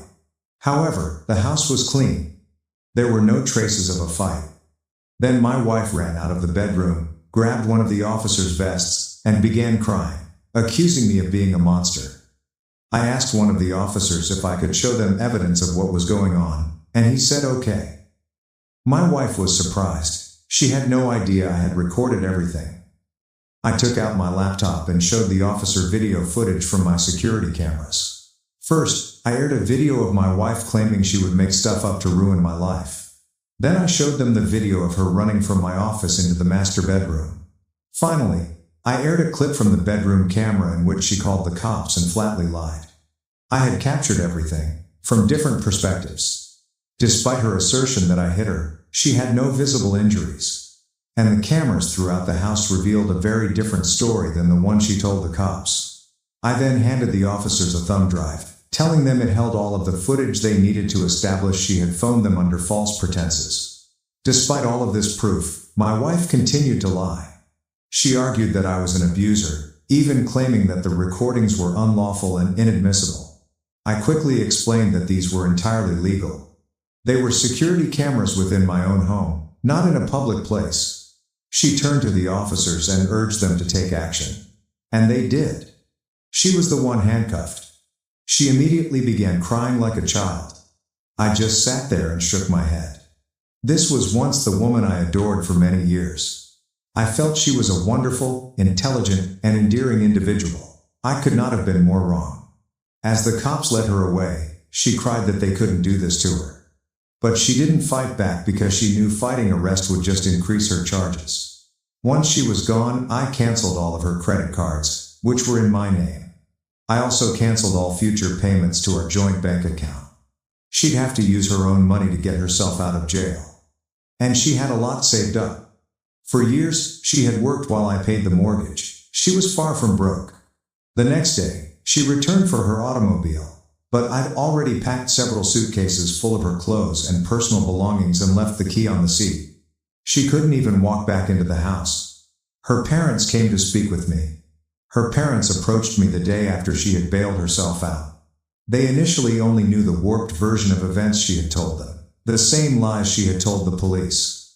Her father was very furious. Despite his age, he was huge and strong, and he appeared ready to assault me. However, I asked him a simple question. Did you know your daughter was having an affair? Did you know she's pregnant? He froze. His shocked expression provided me with an excellent opportunity to explain myself. I got out my laptop again and showed them the recordings. When they realized the reality, they were disgusted. They said they couldn't believe she was their daughter. They apologized and offered to keep in touch to help with my children. Then, right in front of me, they contacted my wife on loudspeaker to confront her with her lies.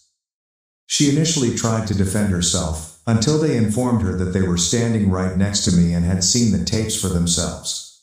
They knew everything, and they wanted her out of their house right away. She tried to backtrack, but they weren't having it. Her parents said to her, "We did not raise you to be a selfish, adulterous liar who would try to frame her own husband." Then they stated something that surprised me. "You are no longer our daughter." They abruptly disowned her over the phone.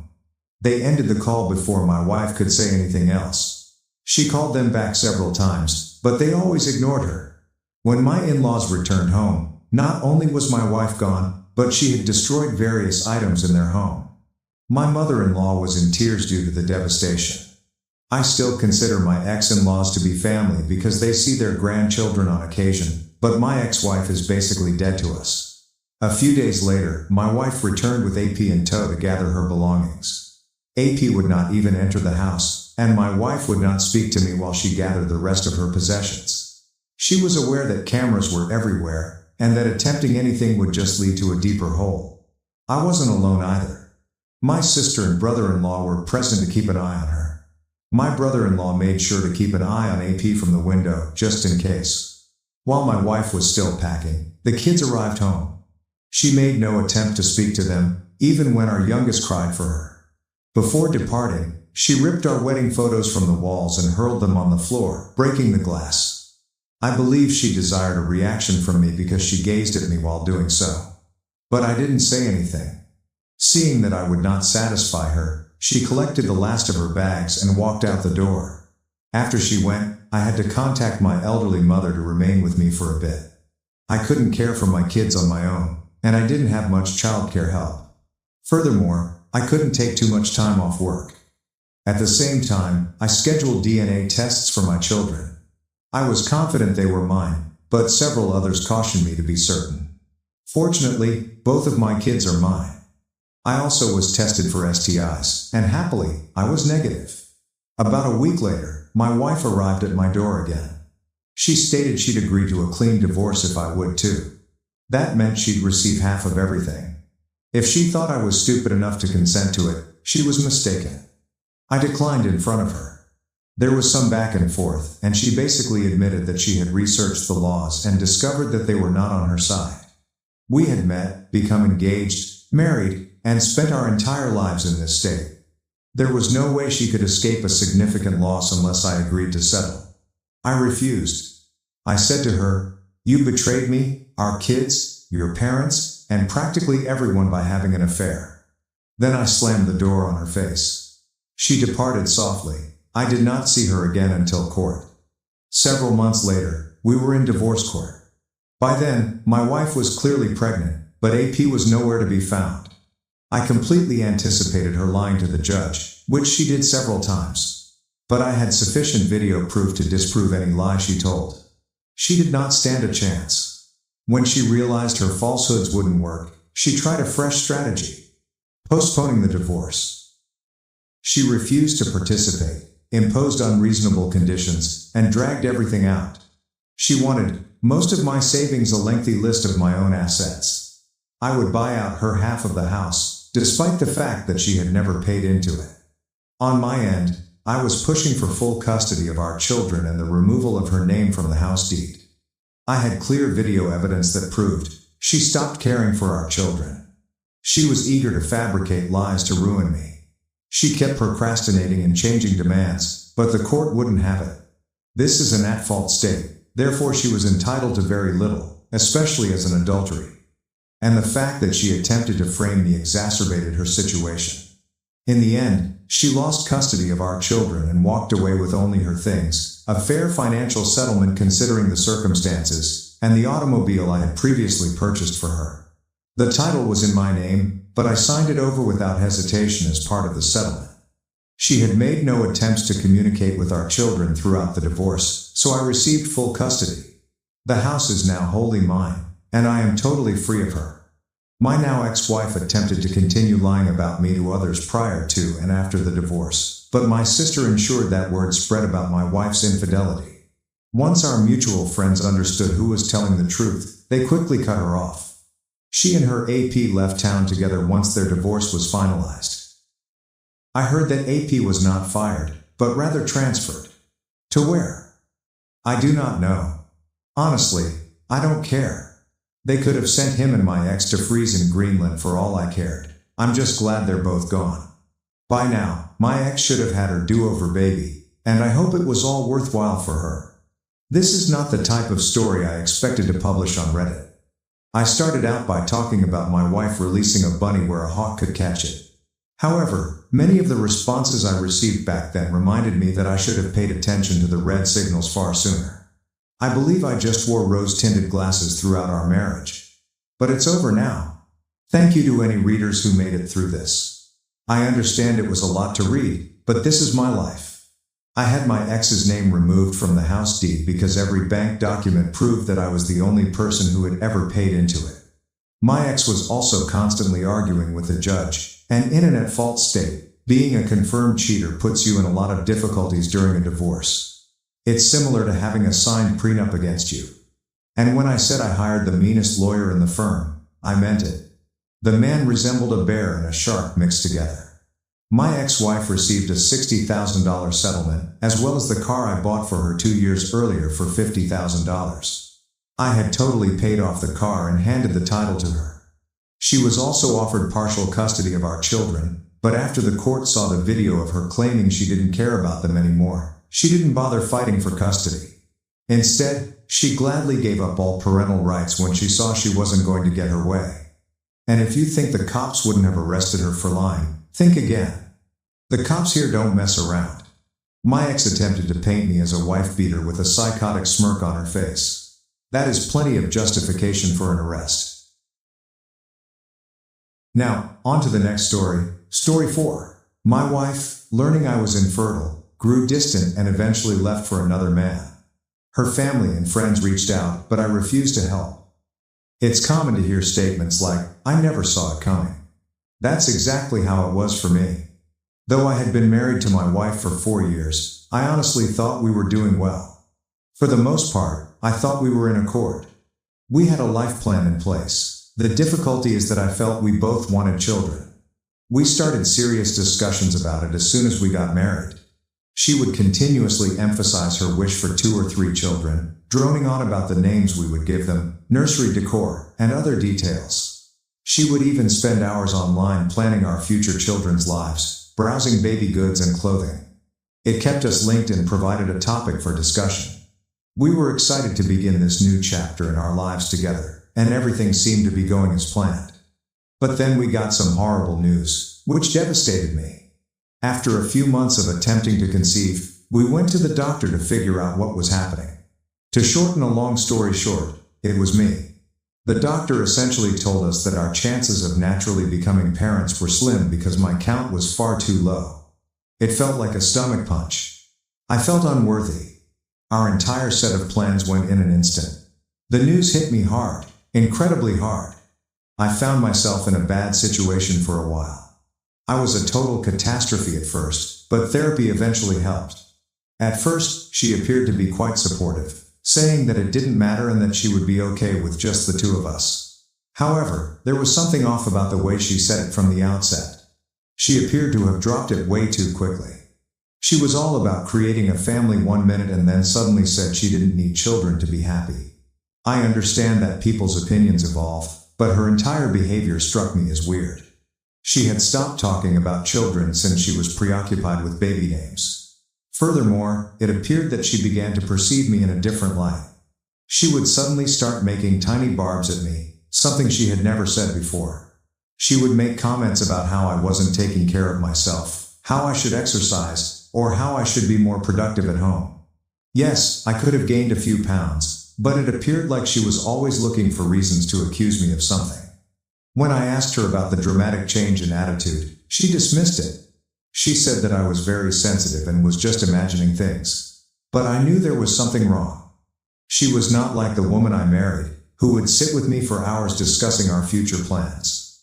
She wasn't particularly harsh, but she had a frigid demeanor about her, as if she had already checked out mentally and was only acting. I think as time passed, I grew to trust her when she assured me that everything was fine. I didn't want to come across as needy or insecure, so I stopped pursuing the topic. In any event, after a few years, we were barely getting by. We had fallen into a practice of rarely discussing anything serious. We seemed like housemates rather than husband and wife. She would consistently ignore my attempts to discuss alternative options, such as adoption or surrogacy, by declaring that she did not want to consider them.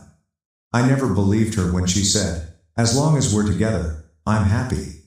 She seemed more interested in convincing herself than convincing me. She suddenly informed me that she wanted to go on a girls' trip. It wasn't unusual for her to travel with her buddies. She had done it several times previously, and I had always supported her. She had long expressed a desire to visit to America with her friends while we were living in Brighton. We had built trust over the years, so I didn't give it much attention. I ensured she had everything she needed, helped her pack, and took her to the airport. I remember her final remarks before she left. She looked at me and said, "Thank you for being so supportive." I found it unusual that she would say that when I hadn't done anything particularly spectacular. But she appeared so earnest that I discounted it as a simple expression of gratitude. That night, I stayed up to ensure everything ran perfectly. I called her when she came, kept myself busy about the house, watched TV, kept track of the time, and waited for her to text me to let me know she had arrived. Her flight was supposed to take about 9 hours, so I wasn't too concerned at first. When I realized her flight had landed, I contacted her to check in. The phone continued ringing but no one answered. I didn't give it much attention. I figured she was fatigued and had gone straight to her hotel to rest. However, as AM dawned and I still hadn't heard from her, a gnawing worry crept in. I assumed she was merely busy or her phone was on quiet, so I tried calling again and texted her a few times. After a few more hours of radio silence, I was completely freaked. Finally, I called her sister to see if she'd heard from her. Nothing. I was starting to panic. In the hopes that something had gone wrong with her phone or that she just hadn't had time to check in, I even called her purported travel companions. However, they were equally bewildered as I was. When I contacted, they said they hadn't joined her on the vacation. They were actually sitting in a cafe just 2 streets away from our house, drinking their morning coffee. That's when it really hit me. She was not traveling with any other girls. She had no friends with her. She hadn't traveled with anyone. She had simply disappeared. My stomach felt like it had fallen through the floor as I sat there holding the phone. I couldn't understand it. Why would she tell me that lie? Why didn't she tell me before leaving? I tried to tell myself that it was a mistake. Perhaps she had missed a connecting flight or was delayed due to an emergency. But, deep inside, I knew the truth. She had planned it. Her stating, "Thank you for being so supportive," and the entire story of a girl's trip were all part of whatever plan she had in mind. I was at a loss for what to do. It seemed like I was locked in a nightmare, unable to awaken. I'd never married a woman like her. I didn't even recognize the person.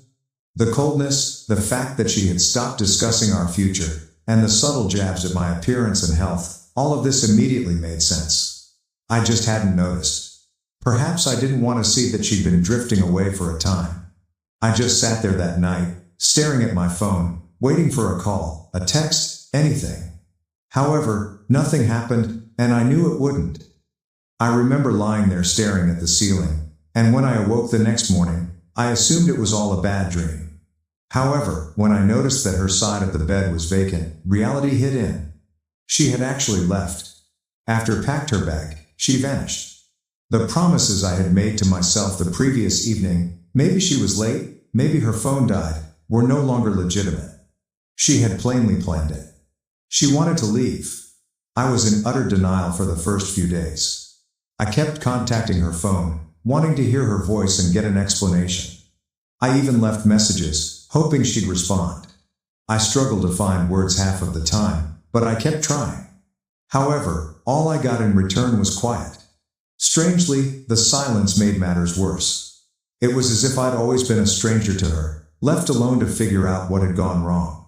Her family was originally as astonished as I was. They had not heard from her, and her mother had no idea of her plans. In the end, I visited her family more times than I could count, desperate to meet with her mother and gain some answers. They must have felt bad for me. When I couldn't bring myself to cook, her mother would make dinners for me. She occasionally allowed me to stay at their home. She'd sit with me as I talked about all the little things that didn't make sense, trying to figure out why my life had suddenly become so complicated. To be honest, there were times when I felt too numb to talk. I would simply sit there in solitude. I alternated between wrath, sorrow, and guilt. What went wrong? I kept asking myself. Was there a sign that I missed? Wasn't I paying enough attention to her? On certain days, I would go over all of our disputes and chats, attempting to figure out what had caused her to leave. I kept thinking about what I should have done better to save our marriage. It may sound dramatic, but I was possessed by the desire to find it out. I clung to the hope that obtaining the answer would somehow improve everything. I barely slept. I barely ate. My productivity began to decrease. People began to notice. When people inquired about my well-being, I would dismiss it as I was preoccupied with personal concerns. Admitting the truth, that my wife had abandoned me without saying anything, was too embarrassing. I eventually confided in a few close pals.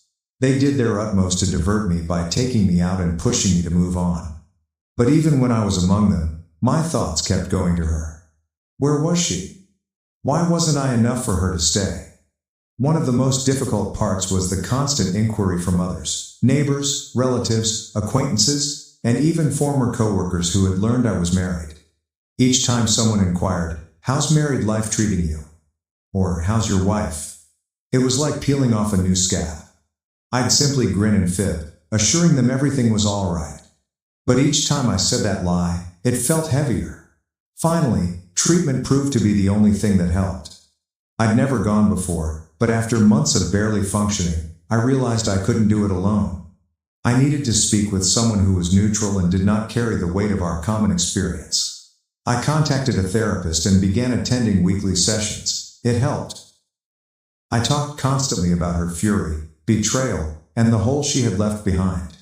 I talked about the sleepless nights, about lying awake and replaying every scene over and over. The therapist let me realize something I had not been able to accept. If she really wanted to stay, she would have. It was not my fault. She decided to depart. That was a difficult pill to swallow. For a long time, I believed myself that I was flawed and had somehow turned her away. However, I eventually came to see things differently. I chose to ignore her long-standing coldness and isolation, believing that things would improve on their own. I had convinced myself that if I just kept my cool and put in enough effort, I could save our marriage by myself. The revelation that I couldn't, that nothing was ever enough, hurt. As time passed, I started rebuilding my life piece by piece. It wasn't until she left that I realized how much I'd lost in our marriage. I had always tried my hardest to make her happy and to keep our home life comfortable. But now, with so much free time, I'm at a loss for what to do. So I began revisiting old pastimes that I had long forgotten. I tried making fresh meals. I went to the gymnasium. I started reading novels that I'd been putting off for years. Finally, my work improved. At first, I was just going through the motions, barely keeping up. However, when I began to feel more like myself, I increased my effort at work. It was one of the few things I still felt in control of, and it gave me a sense of success. I'd always been brilliant at what I did, but now I threw myself entirely into it. The extra hours, the focus, they paid off. I got a promotion. Something I would not have accomplished if I had spent all of my time drowning in my sadness. Nevertheless, there were difficult days. A picture, an old movie ticket stub, or another minor memory would abruptly transport me back to the past. I'd find myself wondering if she ever thought about me or regretted what she'd done. But as time passed, those instances got fewer and farther apart. Each time, it grew a little easier to let go. I also reconnected with people I had lost touch with after getting married. We went trekking. We went to the golf range. I began doing activities that I hadn't done in years. Having friends by my side, people who weren't caught up in the turmoil and could support me without dragging me back into the pain, was a huge comfort. Looking back, I realized I had invested too much of myself in that connection. As her husband, I had lost a huge part of me. When she departed, it felt as if she had stolen a piece of me with her. However, I was gradually rediscovering myself. It was not quick, it was not easy. But I was making progress. At the end of that year, when I looked in the mirror, I saw more than simply a man whose wife had abandoned him. I'd rebuilt. I had survived. I was stronger now. For the first time in years, I felt free to live my life without her shadow lurking over me. And I took pride in it. I genuinely thought I'd moved on from everything. After all of the commotion, things had begun to feel normal again, or as normal as it could be. Work was progressing smoothly. My friends kept me busy. I had a routine down. Even my thoughts of her had disappeared. Sure, there were occasional flashbacks, odd recollections that appeared unexpectedly, but they weren't as often as previously, when everything I did seemed to be linked to her. She was the last person I expected to see standing outside my door on Saturday morning. But there she was. She holds a baby in her arms. I got chilled. It was like witnessing a ghost. For a little while, my brain ceased to operate. She appeared nearly identical, perhaps a touch worn down, but otherwise unchanged. And the way she looked at me, as if she truly believed I would be delighted to see her, moved me. I thought I had stopped caring. But meeting her again resurfaced emotions I had long suppressed. For a minute, I stood there in silence, staring. She smiled as if nothing had happened and asked, "May I come in?" A nerve. After everything she has done, she simply walks up here, expecting me to welcome her back with open arms. However, I kept my cool and told her, "No. You can stay right there." I said that I did not want her in my home, bringing all of the chaos back into the place I had established for myself. Despite her bewildered demeanor, she remained where she was and simply began her story. She began by saying, "I know this may come as a shock, but I wanted to come back and explain everything." Her look was hopeful, as if she genuinely felt I would be eager to listen. I was tempted to simply close the door in her face. Perhaps even laugh. But I was too curious. I was curious about the reason for her disappearance and the tale she had come up with. She went on to say that she had made a mistake in leaving and had now recognized that she had lost the best thing that had ever occurred to her. Not my words, but hers. She claimed that after much thought, and after having this child, She had finally realized what was truly essential in life. After years of ignoring me, it appeared that what was most important had unexpectedly brought her back to my doorstep. "This is our second chance," she said, looking down at the newborn. What I was hearing was incredible. Our second chance? As if this child were some sort of miraculous reset button, allowing us to resume where we left off. I was outraged on the inside, but my expression remained neutral. She went on to suggest that, despite having made a terrible mistake, we could now start over, just the three of us. She wanted us to be a family again. Why did you leave? That was the question that had haunted me since she first appeared. I tried to keep my voice steady, but I wasn't sure how long I could do it. Now that she was present, I needed to hear the truth. For years, I tortured myself with unlimited possibilities, attempting to make sense of everything. She hesitated, looking down at her feet, as if embarrassed. Then she finally said it. Or, at least, what she said was true. She stated that she had gone because she wanted a child, and she had found someone who could provide one, because I could not. She spoke nonchalantly, as if it were insignificant, as if she hadn't ruined my life, as if I should simply nod, accept, and go on. She went on to explain that, while the man she had left me for did not remain, she had already given birth and had realized she wanted me back. How convenient. I paused to digest what she was saying. She was standing here, confessing that she had abandoned me, fled with another guy, had his child, and now expected me to simply accept it. To pretend that none of this had ever occurred. "So, you left. Found someone else. Had his baby? And now you think you can just come back and pretend like nothing happened?" I responded with curiosity. She burst into tears and apologized repeatedly, acknowledging she had made a tremendous mistake. I remained unaffected. She kept talking, attempting to persuade me that she knew she was meant to be with me. That I was the person she actually loved. To be honest, it was difficult to maintain a straight face. She sounded deluded. The desperation was written all over her face. It wasn't love that brought her back. It was terror. Then she attempted to guilt-trip me. She went on and on about how tough it had been for her as a single mother, as if she were the victim in this whole situation. As if her own decisions had not brought her here. She assured me that this time, she was prepared to make it work. She said she needed my help. All I could think was, who does she think I am? I let her continue. I stood there listening. Then I'd had enough. "You made your choice a long time ago," I informed her. "And now you have to live with it. There's no second chance here." She appeared shocked. As if she had never considered the possibility that I may say no. As if she actually believed she could simply walk back into my life whenever it suited her. Then she felt enraged. Just when I thought she'd finally get it and leave, she lashed out, accusing me of being selfish. She demanded that I give her another chance and let her repair things. She even had the nerve to say, "I could have taken half of everything and divorced you back then if I wanted to."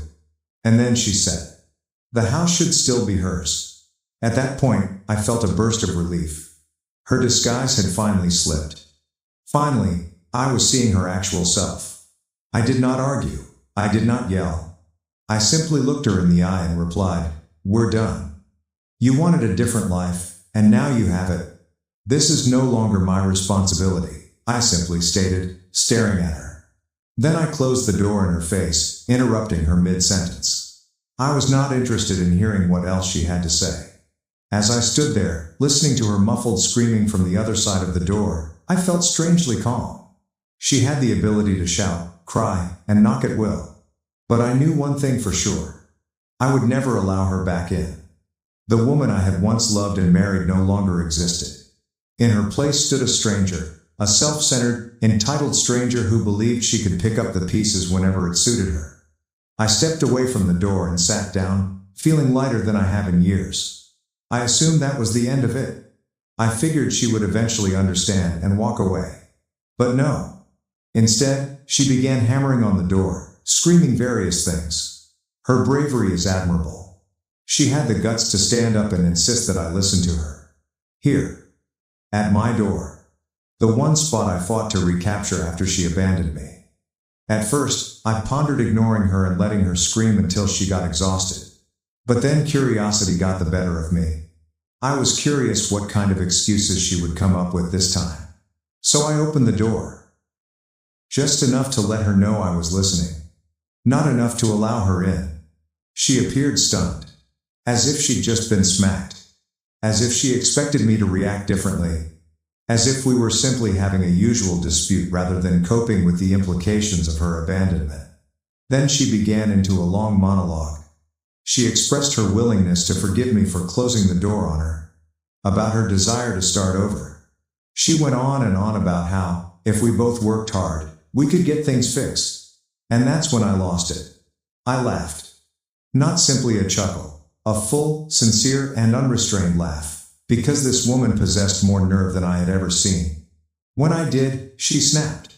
She was enraged, as if I had harmed her. As if I were the one who should feel guilty. You left, I informed her, my tone even. You had your chance, and you threw it all away. I'm not just going to pretend none of that happened because you feel like it. Her face turned crimson. Then she started talking about how lost she had felt after leaving. She discovered her mistake too late. You don't understand how hard it was for me, she told me. I didn't believe any of it. No, I replied. You made the decision to leave. You planned it, you lied about it, and then you went through with it. Now, I scoffed. Now your regret means nothing. And that's when she finally gave up the act. Her entire demeanor changed. The gloomy, remorseful woman was gone. In her place was the bitter, greedy individual she had always been. She attacked me. She accused me of being harsh and not having the grace to give her another chance. Then she said it. If I'd wanted to, I could have taken everything from you back then. I could have taken half of everything you own. She genuinely stated that. I just stood there, staring at her in bewilderment. This woman, who had abandoned me without saying anything, now claimed she was deserved something for not screwing me over even more. As if she deserved recognition for not being as bad as she could have been. So, what? Am I supposed to be grateful? I requested an explanation. Grateful that you only ditched me and didn't take my stuff too. Her expression shifted between wrath, desperation, and remorse. But I didn't care anymore. That was it.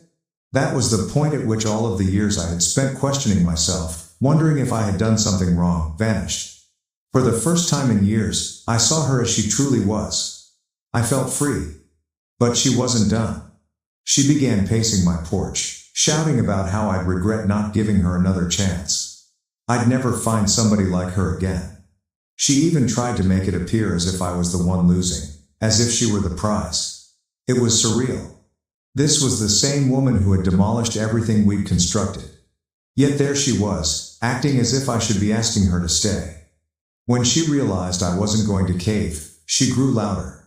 She began ranting about how I forced her to leave in the first place. She claimed that none of this would have occurred if I had been more accepting of the entire kid scenario. Her rationale was perplexing. She was actually implying that I had failed her as a husband because I was unable to conceive. As if this validated her decision to have a child with someone else. The mental gymnastics were incredible. To be honest, I was stunned that she was attempting to blame me for her actions. I glanced at her and commented, "Look, if you wanted a kid that badly, you could have just told me the truth. You didn't have to lie to my face and pretend everything was fine while planning your escape." She gave no response. She simply gazed at me, as if I had hit her. But I did not let her talk. "You made that decision entirely on your own," I continued. "And now you have to live with it. That's not my problem." She made one last attempt. Her face returned to that depressed expression, and she pleaded with me to think about the boy. She said I was being unjust by ignoring him. She tried to make me feel guilty by holding the youngster in her arms, as if I were the villain in this scenario. But I was not buying into it. "I don't know that child," I informed her firmly. "I have nothing to do with him. He's not mine. And neither are you." That was it. I noticed it in her eyes. For the first time, she understood. She understood that I would never change my opinion. I would never allow her back into my life. The wrath in her expression dissipated, to be replaced by something else, perhaps regret. Or maybe she was just frustrated because her manipulation wasn't working. I didn't care. She had expected me to fold, forgive, and accept her back. But she was nothing to me now. She waited there for a few more seconds, as if waiting for me to reconsider my decision. I didn't utter another word. And as it dawned on her that I meant every word, I stood there, observing her. Then I closed the door. This time, I did not wait for her to knock again. This time, I knew in my heart that I'd already made up my mind. There was no turning back. I'm not sure why, but I felt like I had finally won. It ended as I moved away from the door. She'd spent a lot of time attempting to manipulate her way back into my life. But I had freedom. There would be no second chances for either her or us. She was now merely a memory, something I had finally put behind me. And for the first time in years, I felt as like I could breathe again. After so many years of pain and guilt, I felt at peace. And you know what? It was pleasurable. When I closed the door behind her, I felt a strange sensation of calm sweep over me. I no longer felt sad. I was not furious. I wasn't even astonished anymore. It was as if all the years of effort I had put into her had vanished, along with the pain, guilt, and never-ending wondering. I was prepared to go on. Because I had finally received the closure I had never known I needed. This time, it was really over. However, life never ends smoothly. A few days later, I received a text from her mother. She apologized. She expressed her embarrassment at how her daughter had handled everything. She had tried to reason with her, but it was evident that it had not worked. Her mother was a kind woman. She had been kind to me when her daughter departed, and I could tell she was genuinely upset about the situation. I didn't have anything against her. However, I did not want to be dragged back into any of it. So I just answered, "Thanks for checking in," and left it at that. I wasn't going to waste time justifying my decisions, and I wasn't going to give her mother any additional information. She knew it was over because she understood. Over the next few weeks, I discovered bits and pieces via social media and mutual relationships. She had allegedly moved back in with her parents, and things were not going well. The child's father, the man she had left me for, was not involved at all. He had bailed. She was left to figure things out on her own, as he had apparently not committed to the long term. Few people wanted to help her. She'd burned almost every bridge. Her previous acquaintances, many of whom had backed me when she initially went missing, had little sympathy for her. They were not about to get drawn back into her drama. They'd all moved on. And frankly, you can't blame them. Even her parents weren't pleased. They did not have the financial resources to maintain her and the child. I knew this because immediately after her mother texted me, her father called. Curiosity got the best of me. I almost didn't respond. He was clear yet respectful. He added that they were hurting financially and quietly suggested that I might be able to assist them. He spoke about the youngster and how terrible things were for them. "We know you cared about her once," the man added. I listened politely, but the irony of the situation made me laugh within. Then he went on and on about how his daughter only needed a little support to get back on her feet. That's when I joined in. "Your daughter made her choices," I said, my voice calm but forceful. "I am neither in a position, nor in the right frame of mind, to help her." He didn't press the subject. I believe he received the message. Then, out of nowhere, individuals I hadn't communicated with in years, her old friends, began to reach out. Some attempted to use guilt, telling me that she was struggling and that I should find it in my heart to give her another chance. One even had the guts to suggest, "The child requires a father figure. Do not let resentment prevent you from doing the right thing." I refused to back down. I refused to let anyone make me feel guilty about my decision. I'd already given the woman everything I had. Years of self-doubt, trying to be enough, and she'd thrown it all away. Instead of expecting me to save her, she had to accept responsibility for her own actions.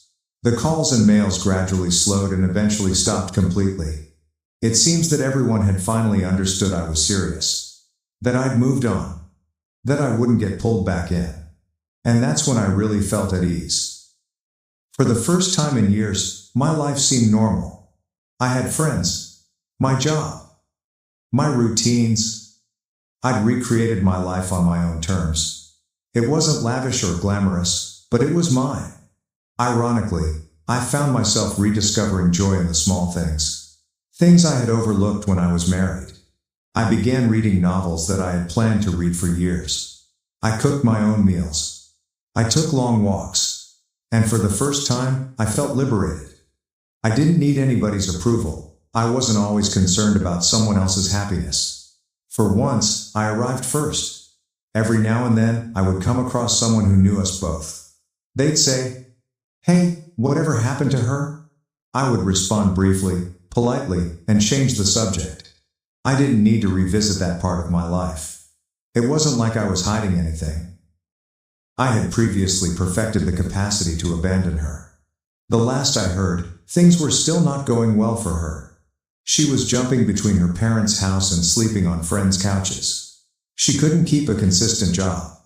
Occasionally, someone I barely communicated with would message me, saying she needed aid from anyone who would listen. Some even suggested that she was still hoping I would reconsider. That maybe one day, I'd alter my mind and play father to her child. But that wasn't going to happen. I'd worked too hard to reconstruct my life. She'd made her bed. And I wasn't going to be the one picking up the pieces. Nothing could bring me back into that chapter. I was finished. In the end, I believe I found the closure I needed. She was now facing the repercussions of her own actions. And me? For the first time since she departed, I felt entirely and really free. I'd finally let go of the weight she had left behind. And you know what? I was pleased. Not in a big dramatic way. Just content, and it was enough. Now to the next story 5. My wife became distant and obsessed with her career. I discovered her affair when I found evidence of her planning a future with another man. 48 hours later, she had nothing, and the electrician she underestimated had the power cut, and now she is begging. Hey everyone, before we jump into today's video, I need your help. We've noticed the channel is losing some traction, and subscribing is one of the best ways you can support us. It's quick, free, and it helps us keep bringing you awesome content. Your support means the world. Let's keep this channel growing together. Thanks so much. Now, let's start the video. What's up, Reddit? Never thought I'd be one of those guys posting their relationship drama online, but here we are. I'm going to lay out the whole show that's been my life these past few months. Buckle up. I'm Alex, 34, male. I've been an electrician since I was 19. Started as an apprentice, made money, worked my way up to journeyman, then master electrician. 5 years ago, I started my own business. Nothing fancy. Just me and 2 other guys wiring up houses and doing commercial jobs around town. I make decent money now. Enough to be comfortable without being rich. Me and Jessica, 31, female, met at my buddy Dave's housewarming party 6 years ago. She was his girlfriend's friend from college. Not going to lie, the first thing I noticed was her hourglass body, but what actually got me hooked was how she laughed at my dumb jokes, like genuinely laughing, not that fake polite giggle most chicks do when they're just being nice. We hit it off right away. She was working at this marketing firm downtown, handling social media accounts for local businesses. She was smart as hell, always had something interesting to say, not like those boring dates where you're desperately trying to keep the conversation going. Our first date was at this dive bar that has the best wings in town. She showed up in jeans and a t-shirt. I knew right then I was in trouble. 3 years of dating, 3 years married. We built what I thought was a pretty decent life together. I was busting my ass getting my electrical business going. Sometimes working 14-hour days, crawling through attics in the middle of summer or wiring new constructions in the freezing cold. But it was worth it. We bought a modest 3-bedroom in a decent neighborhood. Nothing fancy, but it was ours. Well, mostly mine since I put down most of the down payment, but whatever. In the beginning, Jessica seemed to genuinely appreciate what I did. She'd have dinner ready when I got home from a long job, and listen to me about the general contractor who nearly got himself electrocuted because he couldn't wait for me to kill the power. She'd brag to her friends about how her man could fix anything, and used to wear my old work shirts to bed because they smelled like me. Never complained about my calloused hands or the fact that some days I came home so tired I'd fall asleep on the couch before dinner. Weekends were simple but good. We'd work on house projects together. She actually got pretty decent with a paintbrush and could hold her own with basic power tools. We'd have friends over for BBQs, binge watch shows, try new restaurants, normal couple stuff. Took a vacation once a year. Nothing extravagant, usually a beach somewhere within driving distance, but we had fun. But I'm going to be real. There were probably signs that things weren't as perfect as I thought. When you're grinding every day trying to build something, you don't always see what's right in front of your face. Honestly, I've never been the most observant guy when it comes to emotional stuff. My dad was old school, fix things, provide, protect. Talking about feelings wasn't exactly part of the training manual. Things were good for the first couple of years of marriage. We talked about kids but agreed to wait until my business was more stable and she got to a better position at her company. We had a decent little savings building up. I was landing bigger contracts. She got a promotion. Everything was on track. Her family liked me well enough. Her dad appreciated that I worked with my hands and built something from nothing. Her mom was always a bit snooty, typical suburban Karen who thought her daughter would have landed a doctor or lawyer, but I won her over by fixing everything in their house whenever we visited. Nothing builds goodwill with the in-laws like solving the plumbing problem that's been driving them nuts for months. My family loved her. My mom was just happy I found a girl who could put up with me. My dad thought she was a little too into social media and brand names, but he kept that to himself mostly. My younger brother thought she was hot, the little shit, but respected our relationship. We had a good group of friends too, a mix of my construction buddies and her marketing co-workers. Regular game nights, summer cookouts, fantasy football league that got way too competitive. Normal. A good life. If you'd asked me then, I would have said we were solid, not perfect. We had the normal fights about dumb stuff like dishes in the sink or me tracking mud into the house. She'd get annoyed when I'd forget some event with her friends. I'd get irritated when she'd spend too much money on clothes or makeup. But nothing major. No red flags, at least none that I saw. Man, typing all this out, it's like watching the beginning of a horror movie where everything seems fine, but you know the serial killer is about to jump out. Except in my case, the monster was wearing Victoria's Secret and sleeping next to me every night. The first sign something was changing was probably about 8 months ago. That's when Jessica started talking more and more about this new guy at work. Mike. Mike with his MBA from some fancy school. Mike with his amazing ideas for the company. Mike who was going places? Should have paid more attention when my wife couldn't go 5 minutes without mentioning another dude's name. But like I said, I was focused on growing my business, landing contracts, managing my small crew. Didn't realize I should have been focusing on what was happening right under my own roof. But then it became Mike this, Mike that. Mike thinks we should approach the Johnson account differently. Mike went to Cancun last year and said we should go. Mike says my ideas have real potential. Pretty soon, I'm hearing about Mike's breakfast choices and workout routine, like I give a shit that Mike does CrossFit and eats avocado toast. Around this time, Jessica started coming home late from work. It started with team happy hours that were supposedly mandatory for team building once a week. Then it became twice, then 3 times a week. She'd roll in at 8 or 9 p.m., slightly buzzed, smelling like a mix of bar and perfume.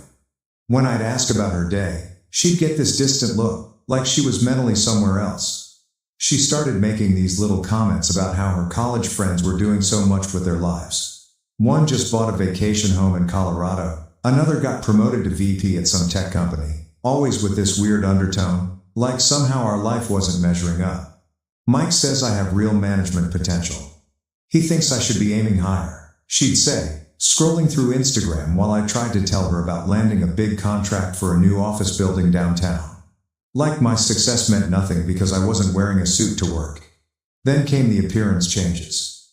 She started dressing differently for work, clothes I'd never seen before, more makeup, a new hairstyle, new perfume that probably cost more than my work boots.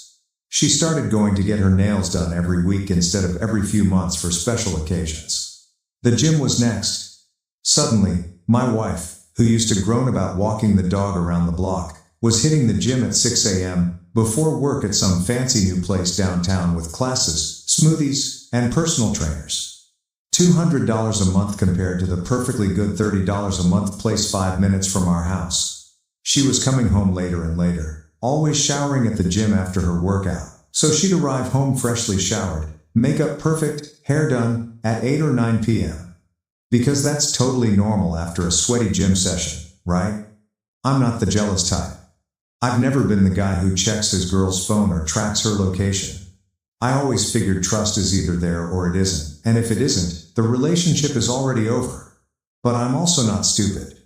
I started noticing she was always on her phone but would turn the screen away when I came near. I caught her texting late at night with the brightness turned all the way down.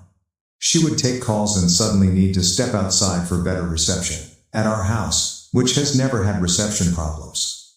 One night, I woke up around 2 a.m. to use the toilet, and she wasn't in bed. I found her in the kitchen, furiously texting someone. When she saw me, she nearly dropped her phone and quickly said she couldn't sleep and was checking work emails at 2 a.m. Sure. Money changes too. We always had separate accounts for our own spending money, plus a joint account for bills and savings. I started noticing larger than normal withdrawals from the joint account into her personal account. When I asked, she'd say something vague about needing to help her sister or investing in a work thing. Credit card statements showed charges at restaurants on nights she was supposedly at girls' night or working late. Expensive clothing stores when she claimed she was just browsing. Hotel bar charges in the middle of a work day.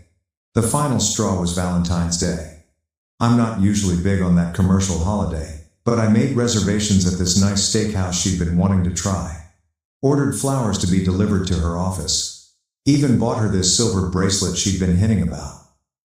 I texted her around noon to make sure she'd be home in time for our 7 p.m. reservation. No response. I called at 5 a.m., straight to voicemail. By 6:30, still nothing. I ended up sitting on the couch in nice clothes with flowers wilting on the table and a cold bracelet box in my pocket. She finally strolled in at 11 p.m., clearly drunk, saying there was a work crisis and her phone died. She didn't even notice the flowers or my dress clothes, just went straight to bed. The next morning, she acted like nothing happened. When I brought it up, she got defensive, saying I was overreacting and making her feel guilty about having to work late. That's when I knew for sure something was up. The Jessica I married would have at least felt bad about missing Valentine's Day, would have apologized, tried to make it up to me. This new Jessica just seemed annoyed that I expected her time and attention at all. I'm a pretty straightforward guy. My first instinct was to just confront her, ask if she was cheating, and have it out. But something stopped me. Maybe pride, maybe self-preservation. Instead, I decided to pay attention, really pay attention. I started keeping track of patterns. Every Tuesday and Thursday, late meetings. Every other Saturday, girls' brunch that somehow lasted until dinner. Always came home with her hair done but no shopping bags from these supposed shopping trips. I checked our cell phone records online, multiple calls and texts to the same number, always at times when she was working late or at the gym. A number that wasn't saved in our family phone plan contact list. One day, while she was in the shower, I did something I never thought I'd do. I checked her phone. It was locked with a new passcode. Since when did she need to lock her phone from me? We used to know each other's passcodes, not because we were checking on each other, but just for convenience. Then the work events started. Company parties, client dinners, team outings, that I was suddenly not invited to. It's just for employees, or it would be boring for you.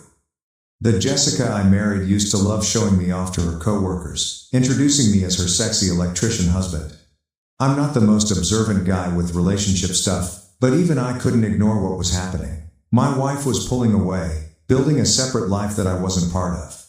The question was, what was I going to do about it?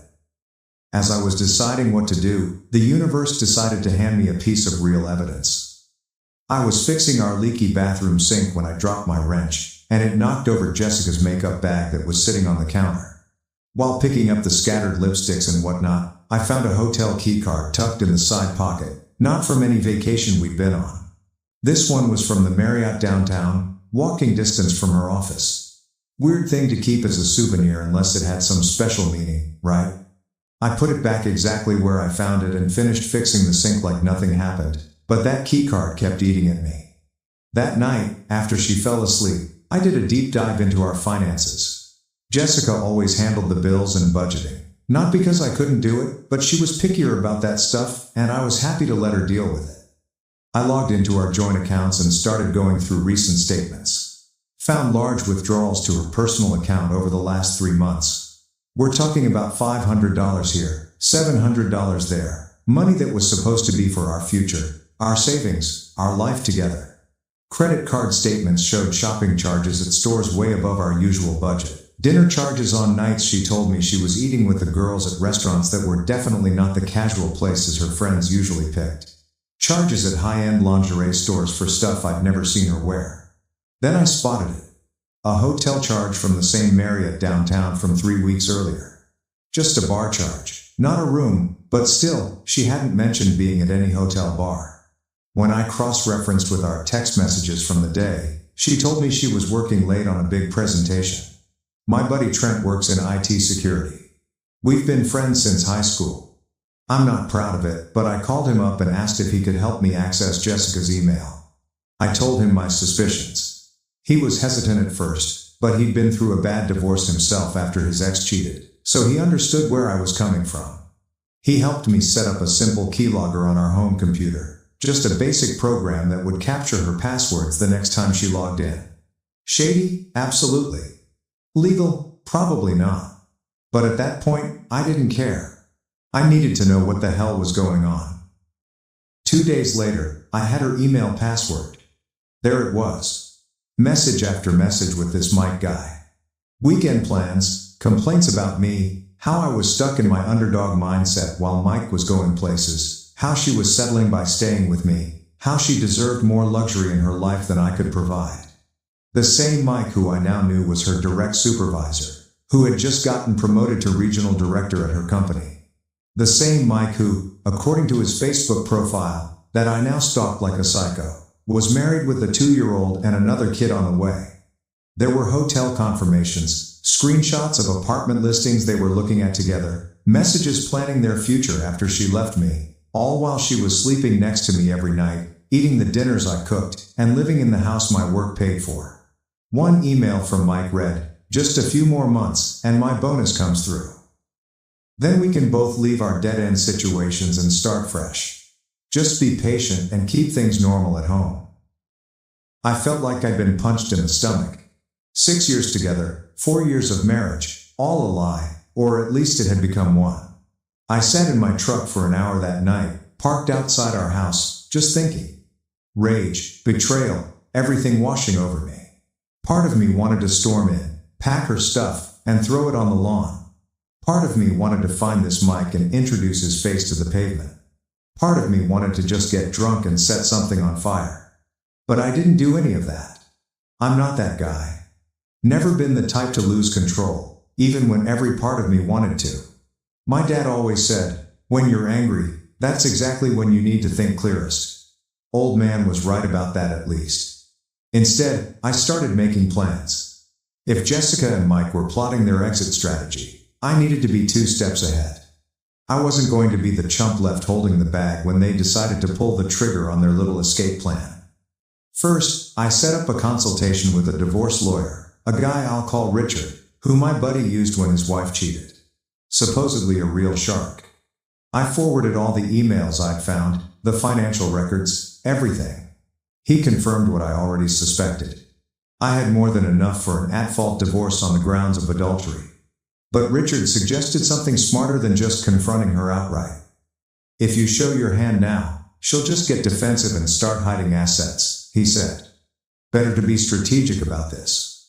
Gather more concrete evidence, photos or video, if possible, to document any unusual spending or asset transfers to secure your own finances before making any moves. And most importantly, act normal while doing all of this. The element of surprise is your biggest advantage right now. Once you confront her, the game changes completely. A game, that's what my marriage had become. A game of chess where I needed to anticipate her moves and counter them before she even made them. The next day at work, I couldn't focus. I almost electrocuted myself because I was distracted, thinking about Jessica and Mike planning their new life together while I was busting my ass providing for us. My apprentice, Tommy, actually had to step in and remind me to test the circuit. Kid saved me from a nasty shock. Embarrassing. That night, when Jessica came home late as usual, I forced myself to act normal. I asked about her day, listened to her lies about a stressful client meeting, and even managed to kiss her goodnight without throwing up in my mouth. While she slept, I started making lists on my phone. Assets to protect, accounts to separate, people who needed to know what was happening, and people who didn't. A timeline for how this would all go down. The next morning, I texted her that I might have to go out of town for a big electrical job, a commercial building in Phoenix that needed a complete rewiring. I'd probably be gone for about 2 weeks. I asked if she'd be okay holding down the fort alone. Her response was so enthusiastic it was almost comical. "That's great, babe. Such a good opportunity for you. I'll be fine here. Don't worry about me." I bet you will be, I thought. I bet you will be. The trap was set. Now I just needed to put the rest of my plan in motion. I made a big show of packing, loading my truck with tools, kissing her goodbye. I even stopped by my parents' place on the way out so they'd think I was really leaving. Told them not to mention anything to Jessica if they talked to her. I said I wanted to surprise her with a gift from the money I'd make. Mom thought that was sweet, if she only knew. Once I was clear, I circled back to town and crashed at my buddy Tony's empty rental property about 15 minutes from my house. He's been through his own divorce nightmare, so he got it. I needed eyes on my house, so one of my friends, Kevin, who installs security systems, hooked me up with some discreet outdoor cameras I could monitor from my phone. We set them up when Jessica was at work, one watching the driveway, another on the front door. Nothing inside the house. I'm not that kind of creep, and honestly, didn't want to see what might happen in my own bedroom. The first day was quiet. Jessica came home, ordered food, watched Netflix, sent me some miss you texts that I answered with equally fake enthusiasm. Second day, around 7 p.m., a black Audi pulled up. Out steps Mr. Regional Director himself. Tall, gym body, expensive watch. Catching the street light, I could see he brought wine. They stayed until 3 a.m. I got it all on video. The arrival, the way they kissed at the door. Definitely not their first time. How comfortable he looked walking into my house with an overnight bag like he owned the place. Same happened 3 more times that week. Once they left together in the morning, she called in sick while they spent the day, who knows where. They ate dinner on my deck, drank my expensive whiskey I'd been saving. They even took my boat out that I busted my ass to buy. While watching this show, I wasn't just sitting around feeling sorry for myself. I called my dad first, showed him everything. He was pissed but focused. "What's the plan, son?" he asked. "Need to protect what I've built," I told him. The next few days were a blur of preparation. With Richard, my lawyer, we secured my business since it was already an LLC in my name only. I set up new bank accounts, transferred my work equipment to the business name, changed beneficiaries on everything, and stored important documents and irreplaceable stuff off-site. Most importantly, I had papers drawn up giving my dad temporary power of attorney over my business and moved half our savings to my new account, leaving her exactly half, everything above board and documented through my lawyer. By day 10, I had everything I needed: videos, emails, financial records, and a solid legal strategy. Just one more chess move before confrontation. I anonymously sent all the evidence to Mike's pregnant wife. She deserved to know before making life-altering decisions, just like I wished someone had done for me. With that final piece in place, I was ready to head home a day early from my business trip and watched Jessica's face when she saw me. So, I drove home a day early from my Phoenix job, ready for the big confrontation. I had this whole speech prepared in my head, kind of expecting to catch Jessica and Mike in the act, maybe get some more video evidence. But life's full of surprises, ain't it? I pulled into the driveway and noticed something off right away. Her car wasn't there. Weird, since my security cam showed it parked there just 3 hours earlier. Figured maybe she went grocery shopping or something. I walked in, and the house felt empty. You know that feeling when a place that should feel like home suddenly doesn't? The air was different, quieter. I called out her name. Nothing. I checked the kitchen, the living room, then headed to our bedroom. And that's when it hit me. Her side of the closet was completely cleared out. Dresser drawers empty. Bathroom counter missing all her expensive creams and makeup. On the bed was a note, folded neatly on my pillow like this was some romantic movie. Alex, I can't do this anymore. I've moved on with someone who matches my ambitions and can give me the life I deserve. I'll have my lawyer contact you about the divorce. Don't try to find me, Jessica. Cold, right? 6 years together, 4 years of marriage, and that's it. 8 lines on a piece of paper, not even a full page. I sat on the edge of the bed, note in hand, feeling nothing. No rage, no heartbreak. Just this weird emptiness, like I was looking at the aftermath of something that had been dead for months, but I just hadn't admitted it yet. I headed to the living room and opened my laptop, pulled up the security footage from earlier that day. There it was. Jessica and Mike loading suitcases and boxes into his Audi around noon. She was laughing as he struggled with a heavy bag, both of them looking excited, like kids sneaking out past curfew. I spent the next few hours making lists, bank accounts, credit cards, passwords, utilities, all the practical stuff that needs handling when your wife decides to vanish. I changed the locks, changed every password she might know, and called Richard, my divorce lawyer buddy, to get the ball rolling. While checking our accounts, I noticed something interesting. She'd cleared out her personal checking account but hadn't touched our joint savings. Either she forgot in her rush to start her fancy new life, or she was planning to come back for it once things settled. Then it hit me, the safe in my home office. I opened it, and yep, all her important documents were still there. Birth certificate, passport, social security card, everything you need to function as an adult in this country.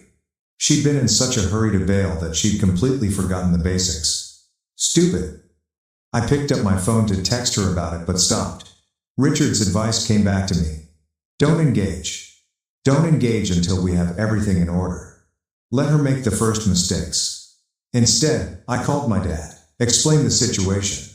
He came over quickly. We sat on the deck talking while I transferred half our savings to a new account in my name only, leaving her half in the joint account. I'm not a thief, but I'm not a sucker either. Dad stayed over that night. Good thing too, because around 3 a.m., my phone started blowing up, text after text from Jessica.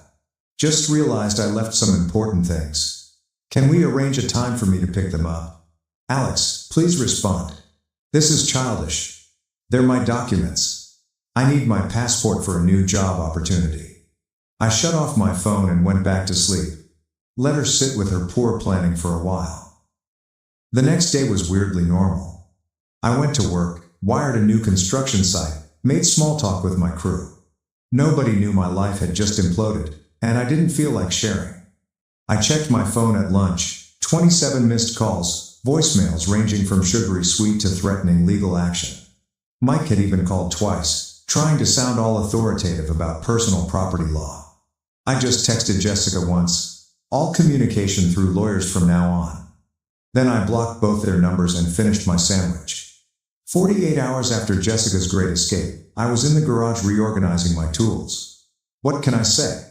It's therapeutic. When I heard someone pounding on the front door, I checked my new security app, and there she was, looking considerably less put together than when she left. I laughed my ass off and took my sweet time answering. Found her on the porch, mascara smeared, hair a mess, wearing what looked like yesterday's clothes. You changed the locks? First words out of her mouth, all indignant, like I'd done something wrong. Yep. Didn't invite her in. Just stood in the doorway. I need my things, Alex. My documents. I can't do anything without them. Should have thought about that before you cleared out while I was working. Her face did this thing where she was trying to look sad, but also trying to look attractive while looking sad. It's a weird expression that used to work on me. Not anymore. Can I please come in and get my passport at least? I have a job interview tomorrow. Nope, all items will be exchanged through lawyers. I've already contacted mine. That's when she switched tactics. She started crying, shoulders shaking, the works. Please, I made a mistake. Mike isn't, things aren't what I thought. I just need my documents. Not my problem. You can't legally keep my identification documents. Her voice rising to that shrill tone. Actually, I can. I'll secure them until proper legal exchanges are arranged. They're safe. They'll be returned through appropriate channels. She tried to push past me into the house. I just stepped to the side, blocking the door with my arm. Jessica, you made your choice. You left. This isn't your home anymore. It's my house too. My name is on the mortgage. Might want to check that again. The mortgage is in my name only. The house was purchased with my pre-marriage savings as the down payment, and since you abandoned the residence without notice, you've complicated your claim considerably. Thank you, Richard, for that legal script. Although I felt she didn't quite get what I said, she felt it, because her face showed the exact moment she realized I wasn't the pushover she thought. Where am I supposed to go? Mike's place is complicated. Trouble in paradise already? That was fast.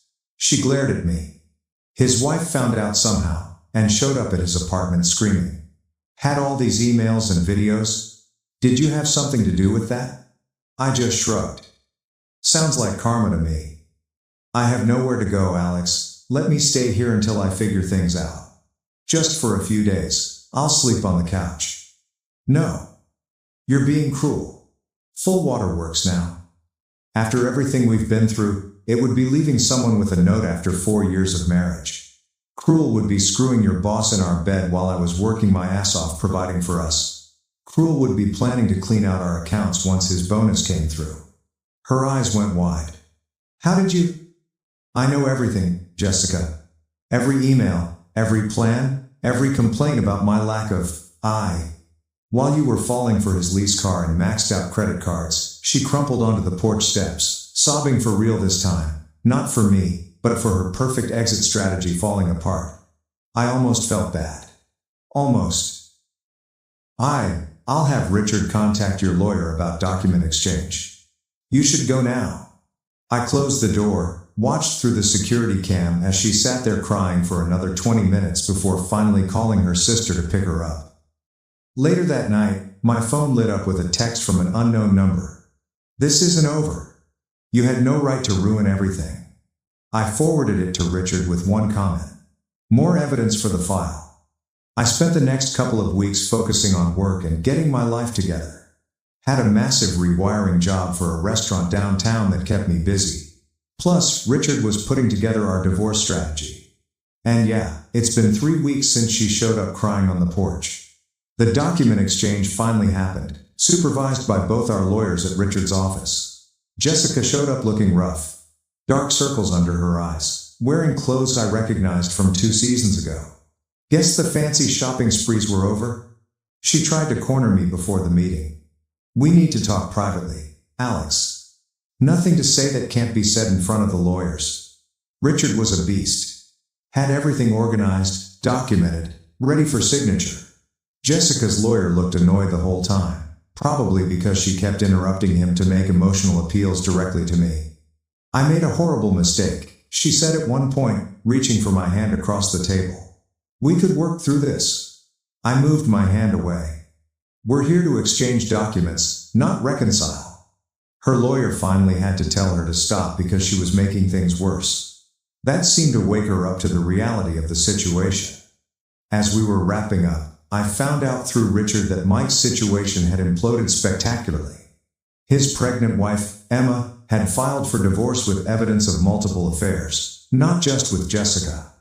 The company fired both Mike and Jessica for violating policy about manager-employee relationships.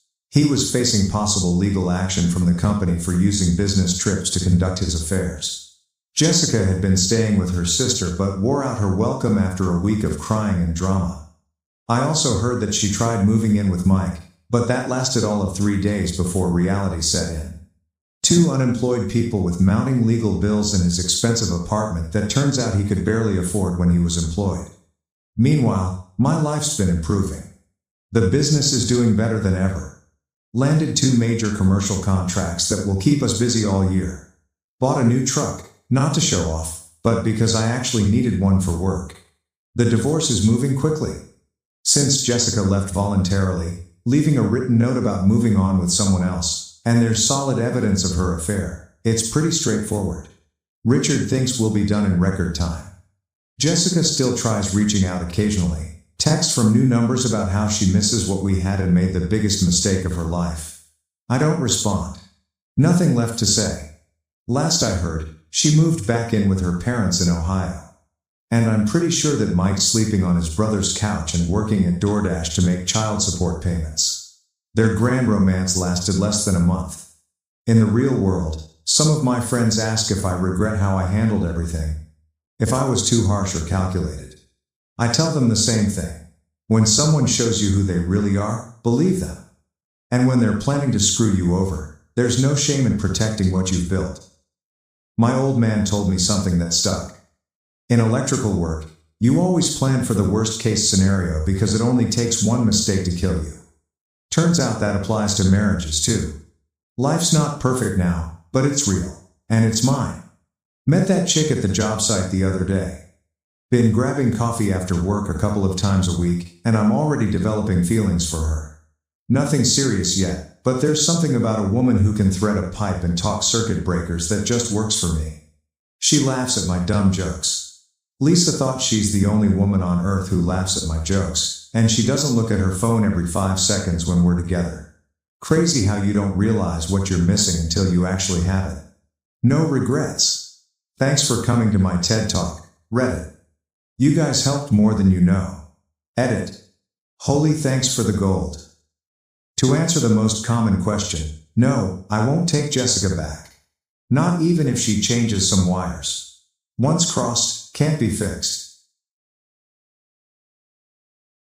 Now to the next story 6. I secretly learned my fiancé's language after his mother insulted me. On our wedding day, I used it in my speech to expose her in front of everyone. I am engaged to a beautiful man. He's not from around here. He came to this nation for college, which is where we met. We were in the same program. He's the kindest and most kind guy I know. He always treats me with such love and respect. I couldn't ask for a better spouse. We get along well, and things are usually rather easy between us. I'm head over heels for him. The issue, and it's a major one, is his mother. She doesn't like me, and that has been clear from the beginning. I've tried to be polite and considerate. I've attempted to get to know her, but nothing seems to work. I believe, and my fiancé concurs, that it is because I am white. His mother wished he would marry someone from their own nation. It's not just that she disapproves. She intentionally makes me feel uncomfortable, which is quite difficult. It puts a strain on things, even if my fiancé and I are content. It's like a perpetual shade over our relationship. The first time I met his parents was a complete mess. We went over to their place for dinner, and his mother snubbed me the moment I came in. I tried to say hi and be nice, but she refused to acknowledge me. It was as if I wasn't even present. My fiancé did his best to involve me in the conversation, but his mother refused to speak with me at all. Despite the fact that I knew she spoke English, she spent the entire evening speaking only in her own tongue to her son and husband. It left me feeling quite uneasy and out of place. My fiancé, and even his father, was uneasy about the whole thing. Dinner itself was really silent and tense. I felt like I was invading a private family moment, despite the fact that I was only supposed to be a visitor. I didn't just feel excluded from the talk. I also felt physically separated from them at the table. To make matters worse, as I reached for one of the plates, she took it away and served it to her husband and kid first, ensuring that I was the last to receive anything. My fiancé was very horrified. He apologized repeatedly on the way home. He kept expressing how awful her behavior was, and how sad he was that I had to go through it.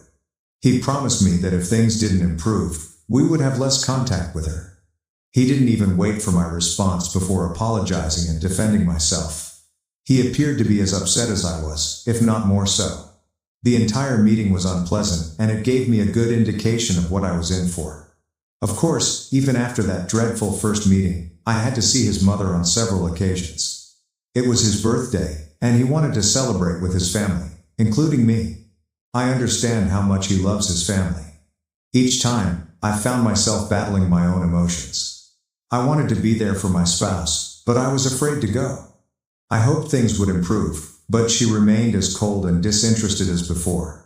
It became a pattern. She would point to my hair, features, or clothes and make comments in her home tongue before laughing. It was clear she was making fun of me. She once pointed at my hair and commented on how it resembled a bird's nest. Then she inquired loudly if I even knew how to care for myself, before laughing again. My fiancé became very defensive and began arguing with her. But when I asked him what she was saying, he simply brushed it off and attempted to change the conversation. Later, he revealed that his mother had made a comment about my huge nose and pale skin. He clearly did not want to repeat the hurtful things she was saying. I felt that I was not only being ostracized, but being picked on, which was quite terrible. It's not like I'm a terrible person. I actually think I'm a very decent catch. I'm not trying to brag, but I am considered attractive. I was the valedictorian of my college class, and I actually have a better earning job than my fiancé. It isn't about the money, but it demonstrates that I am responsible and hardworking. We divide all of our expenses. I offer him nice gifts, and I've even started learning to prepare his favorite cuisines from his native country. I am doing my best to demonstrate my dedication to him. I also actively endeavor to simplify our home life. I do a lot of the housework and errands to show him that I'm a partner in all aspects of life, not just the fun stuff. I really tried to win over his mother as well. I purchased Christmas gifts for both her and his father. I gave them a lot of thought, trying to locate items they could enjoy, but we were never invited to their Christmas festivities. His father is usually kind to me, which I much appreciate. The issue is primarily with his mother. It seems like no matter what I do, it is never enough. I recall giving his mother a very fine scarf, and she looked at it with hatred and threw it away. Later, I overheard her telling someone else that it was cheap and ugly, which matched my tastes. Things like that truly appeal to me. It's not limited to his parents' house. At larger family gatherings, such as parties or weddings, she does the same way. She'll scowl at me from across the room before whispering to other relatives, pointing at and discussing me. If I try to approach her, she simply ignores me and walks away. It's so obvious, yet so degrading. It's not like she's hiding anything. She makes a point of physically turning away from me, letting everyone know that she rejects me. I noticed her at one party complimenting another relative's daughter-in-law, remarking how nice and conventional she was, all while utterly ignoring me. It felt as if she was trying to demonstrate to everyone how much superior this other woman was than me simply because she was from the same nation as them. What's more annoying is that I know she speaks English fluently. She is a kindergarten teacher, therefore she has to. She purposefully speaks in her native language to exclude me, making me feel like an outsider in my own fiancé's family. It's as if she utilizes language barriers as a weapon. I recognized that if I truly wanted to connect with my fiancé on a deeper level, I needed to better grasp his culture, including his language. I wanted to be able to share that aspect of his life with him. I figured it would bring us closer. I chose to study his original language. I intended to keep it a secret from him. I anticipated surprise him one day by engaging in a lengthy conversation in his language. I wanted to see the expression on his face. I wanted him to know how much I cared. So I truly dedicated to studying the language. I spent 5 months working on it virtually every day. I looked up every resource I could find online, including YouTube videos and language study programs. I practiced speaking aloud, hoping to get the pronunciation correct. I focused on being able to hold a conversation rather than just acquiring a few phrases here and there. My major motivation was to communicate with and surprise my fiancé. But, to be fully honest, a part of me wanted to know exactly what his mother was saying about me. And, well, I began to understand. It wasn't easy, but after a few months, I was able to understand more of what Mom was saying at family events or when she thought I wasn't listening. I pretended I didn't comprehend anything around her. I just stayed quiet and listened. And what did I hear? It was devastating. It was far worse than I had imagined. All the little comments, murmurs, and laughing were so cruel and intimate. I recall when my fiancé informed his mother that we were engaged. We were in the car, and he had her on loudspeaker. She instantly began ranting about how he was marrying a white woman and how their ancestors would be rolling in their graves. The phrase "rolling in their graves" made me feel as if I was doing something wrong just by existing. It felt greater than just her dislike for me, like I was going against years of tradition. She stated she was having trouble accepting me. Then she said that if he had to marry a white lady, she wished he had selected someone more homely. She claimed I was too modern to be a decent mother. My fiancée, of course, defended me, but she would not stop. She acknowledged as much. She'll probably raise our grandchildren to be spoiled and disrespectful, unlike children raised in our culture. She's completely unfit to be a mother in our family. That one really hurt. Later, when we went to see his parents to start talking about wedding plans, his father was overjoyed for us. You could feel it on his face. But what about his mother? She was as disapproving as always. While we were there, she began ranting in her own language at my fiancé and his father. But this time, I got everything. She was wishing my fiancé would reconsider the marriage, claiming that an astrologer had foretold a black hole in the family because of me, and that I was infertile. She began fussing about how many of my white relatives would attend the wedding and even recommended removing people from my guest list. My fiancé declined, and they had a heated disagreement.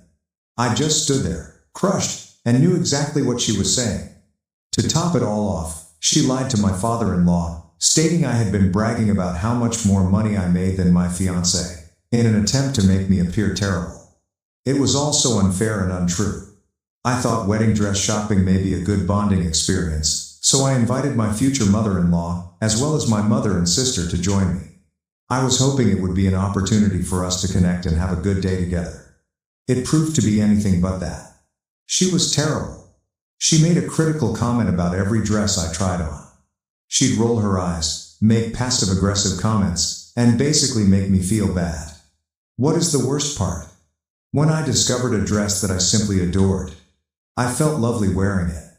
My mother and sister were in tears, telling me how beautiful I looked. What about my potential mother-in-law? She simply looked at me and exclaimed in her native language that it was horrible. I completely understood her. My mother and sister were swooning over me, telling me how beautiful I looked, while his mother kept picking on every dress. It was such a striking contrast. I was surrounded by affection, but I could feel daggers being flung my way. And it wasn't just what she said, but how she said it. She was deliberately attempting to destroy a good time for me. I walked to the restroom briefly, and while I was gone, she began insulting my body in front of my sister. She remarked the clothes didn't fit me well and made other disparaging remarks. I tried to keep it together. However, I ended up crying in the dressing room. It wasn't just sadness, it was fury, frustration, and everything. All of my efforts to be kind seemed to be in vain. It was a moment when I felt absolutely defeated. I kept questioning myself why I was even trying. After that day at the dress shop, I couldn't take it anymore. I knew I couldn't keep letting her abuse me like this. But I didn't want to just yell at her or start a fight. I wanted something more meaningful. I wanted her to understand how much she had hurt me. So I started thinking about the wedding, and then I got this thought. What if I embarrassed her in front of everyone? I understand it sounds horrible. But after everything she'd put me through, I felt I deserved to give her a taste of her own medicine. I intended to punish her once and for all. But then I started to question myself. I'm going to you, Reddit. Would I be the a-hole if I went ahead with this? Update 1. Wow. Thank you very much for your comments and recommendations. I sincerely appreciate all of the encouragement and humor. It's made me feel a lot less alone in this circumstance. I wanted to clarify a few points based on some of the comments I've seen. First and foremost, I want to make it clear that my fiancé has always stood up for me. He's been tremendously helpful since the beginning. He confronts his mother when she is disrespectful, and he always comforts me when I am unhappy. He is genuinely my rock, and I could not ask for a greater companion. I want everyone to know that he is completely on my side in all of this. He's not enabling her conduct. He's actively opposing it. What about my potential mother-in-law? I suppose the simplest way to characterize her is as a cruel old woman. I don't believe she is particularly racist in a wide sense. I believe she has an issue with me specifically. It is personal. She wanted her son to marry someone from her own background, and I didn't fit the bill. I want to make it obvious that all of this is coming from her. It is not a reflection of her culture or community. I've read requests to report her to the school where she works, but I'm not going to do so. I do not want to ruin her career. I might be furious and hurt, but I don't want to get to that level. Her issue is with me specifically, and it is not fair to punish her professionally for something that occurred in our personal lives. I just want to deal with this situation directly and without inflicting any needless damage. Update 2. Hello again, everyone. I'm writing from my honeymoon. We're blissfully married. I wanted to give you all an update because I've received so many messages and requests. We've been celebrating our love and, let's just say, a little sweet revenge. The wedding day has finally arrived. Everything was gorgeous, and I was overjoyed to be marrying the love of my life. When it came time to deliver speeches, I decided to try something unusual. I began in English, thanking all of our friends and families for being there to celebrate our momentous day. Then, I switched to my husband's native tongue. You should have seen the expressions on everyone's faces, particularly my husband and his family. They were completely shocked. I could see my husband's eyes tear up. I thanked his family in their native language for welcoming me, though in my mother-in-law's case, this wasn't quite true at the moment. But I was building toward something. I explained to them that studying their language was my wedding gift to my husband, a way for me to show him how much I loved him and cherished his culture. He was so moved that he came over and kissed me in the middle of his speech. Then I focused my attention on his father. I thanked him again, in his original tongue, for his generosity and genuine warmth. And then I turned to face my mother-in-law. I thanked her sarcastically for her rejection. I told everyone, in her own tongue, about all of the insults, attempts to exclude me, and nasty things she had said and done. I told them about the heinous insult she made regarding my wedding outfit. I explained how she informed everyone that I was infertile. I could see her face growing redder and redder. She was obviously embarrassed. I continued. I also want to publicly address the false claim my mother-in-law made about me bragging about my income. I replied that this was a pure fiction, intended to make me appear bad in front of her family. She was complete rubbish and a piece of garbage that had been picked up from a dumpster. After discussing the specifics of what my mother-in-law had done, I extended the message. Still speaking in her own tongue, I stated that skin color and ethnicity should not be considered when it comes to love. I emphasized how much effort I had put into learning their language and adopting my husband's culture since it was vital to me to be involved in all aspects of his life. Then I explained how my mother-in-law's behavior, her isolation and degrading remarks, had only served to widen the distance. I looked at her straight and calmly warned her that if her behavior persisted, she would have no access to any future children we might have. I made it clear that I would not tolerate my children being subjected to such hatred and discrimination. My hubby was really proud of me. He subsequently told me that he had never felt greater love for me than in that moment, when I stood up for myself and our future. I simply ignored my mother-in-law for the remainder of the evening. I did not want to satisfy her with any more replies. She, on the other hand, was visibly enraged. She began arguing with my father-in-law and husband. Eventually, she stormed away. My husband stated he was confident she would think twice about disrespecting me again. But the nicest part was the reaction of other relatives. Many of them approached me afterwards, complimenting my language skills and expressing how thoughtful it was of me to learn their language. They told me how much this meant to them. For the first time, I felt like I belonged. That I was a true member of the family. I thoroughly loved the remainder of the wedding and had a strong sense of empowerment. I believe I proved my point and received the vengeance I sought. I felt as if a big weight had been lifted. Update 3. Hello again, everyone. We just returned from our honeymoon, and I had a lot of voicemails from my mother-in-law. My husband indicated he would support anything I decided to do, whether I called her back or ignored her entirely. Honestly, my first thought was to ignore the calls. I was still upset and angry, and I wasn't sure if I was prepared to talk to her. But, after some thought, I decided to give her one last shot. I called her back, and we decided to meet. When I saw her, she appeared different. She was nervous and appeared apologetic. Then, for the first time, she issued an official apology.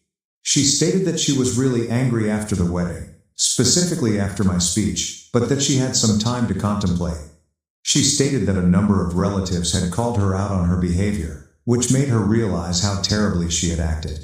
She stated that she had treated me harshly and unfairly. She recognized that I had made a genuine attempt to embrace their culture, learning the language and all. She made no particular apologies for the worst things she had said, such as calling my clothing awful or claiming I was infertile. That bit was somewhat skimmed over, which I noticed. But it was a general apology, and it appeared honest. She added that my husband is her only kid and that she has always been quite protective of him.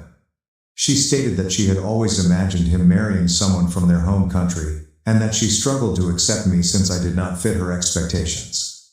She apologized for making me feel uncomfortable and pledged to be more tolerant. I calmly listened to what she said before accepting her apology. I told her I wanted to move on and try to improve our relationship. I admired her candor and willingness to attempt to change. However, I made it plain that I had some doubts. It's not like everything is instantaneously fine now. This is more of a cautious step forward, and while I'm hopeful she'll change, I'm not completely persuaded. After the apology, we actually began talking, albeit in her native tongue. She told me stories of my husband when he was a little boy, and it felt good, like we were finally connecting, perhaps for the first time. I could tell she was trying, so I decided to try too. There were still some little issues, such as her avoidance of staring me directly in the eye for too long, which suggested she wasn't totally at ease yet. Then there was one time when I prepared supper and she tried to compliment me, but it came off as a little backhanded. She said, "This dish is actually quite good, for a white person's attempt. It's almost as good as how we make it." It was better than an insult, I suppose, but it still had a sting to it. I understand that this upgrade may not meet everyone's expectations. Some of you undoubtedly wanted me to cut her off totally or continue the feud, but I believe I made my point at the wedding. I stood up for myself and told her, in front of everyone, that her actions were unacceptable. Right now, all I want is a drama-free family life. I want to move forward with enthusiasm and give this a genuine shot to be a new beginning. I believe her own family's reaction was what finally convinced her to rethink her mind. She claimed that many relatives called her after the wedding to tell her she was in the wrong. I believe she eventually recognized how biased and unfair she had been. But, and this is key, I understand how difficult it is to break old habits. I am giving her the benefit of the doubt. I am willing to try, but one incorrect move, one return to old rudeness, and the truce will be broken. I will not hesitate to defend myself again if necessary. I hope for the best. We'll see how this goes. My spouse and I deserve to live happy and tranquil lives, therefore let us pray for that. So, that is where things stand. My mother-in-law and I had a heart-to-heart and are ready to try to start over. I will keep you all updated. I have big news for everyone. I am pregnant. My husband and I are very pleased to begin this new chapter in our life. We can't wait to meet our little one. And I am pleased to say that my relationship with my mother-in-law has continued to improve. Our relationship has undergone a significant positive adjustment. She is a lot more accepting and friendly to me now. She genuinely spends time with me, offers to help with things, and even gives me advice, some of it unsolicited, of course, but I'll accept it. I attempt to reciprocate by being understanding and upfront with her. Both my mother and mother-in-law have been wonderful. They both check in on me on a frequent basis to ensure that everything is going well. They've even worked together to help us set up the baby's nursery. It's lovely to see them bond like that. We actually feel like we're forming one huge, joyful family. However, there are still small reminders that things are not perfect. We were talking about baby names the other day, and I suggested a few that I thought were cute. My mother-in-law scoffed and said, "Those sound so American. Wouldn't you want something a little more cultured?" It was a minor remark disguised as a suggestion, but it still hurt a little. It's as if those old biases are still present, just below the surface. My husband continues to be extremely supportive. He's relieved to see his mother making an effort, and he's as excited about the baby as I am. What about my father-in-law? He has been wonderful. He's building a baby rocker for the nursery and has already promised to build a treehouse for the little one when they grow up. I am deeply grateful for his love and support. Overall, things are significantly better than they were before. I'm optimistic about the future and hope that my relationship with my mother-in-law will continue to improve. I'm looking forward to a future full of love, and hopefully, no more drama. Everyone seems to be in a much better mood right now. We're very excited about our little one.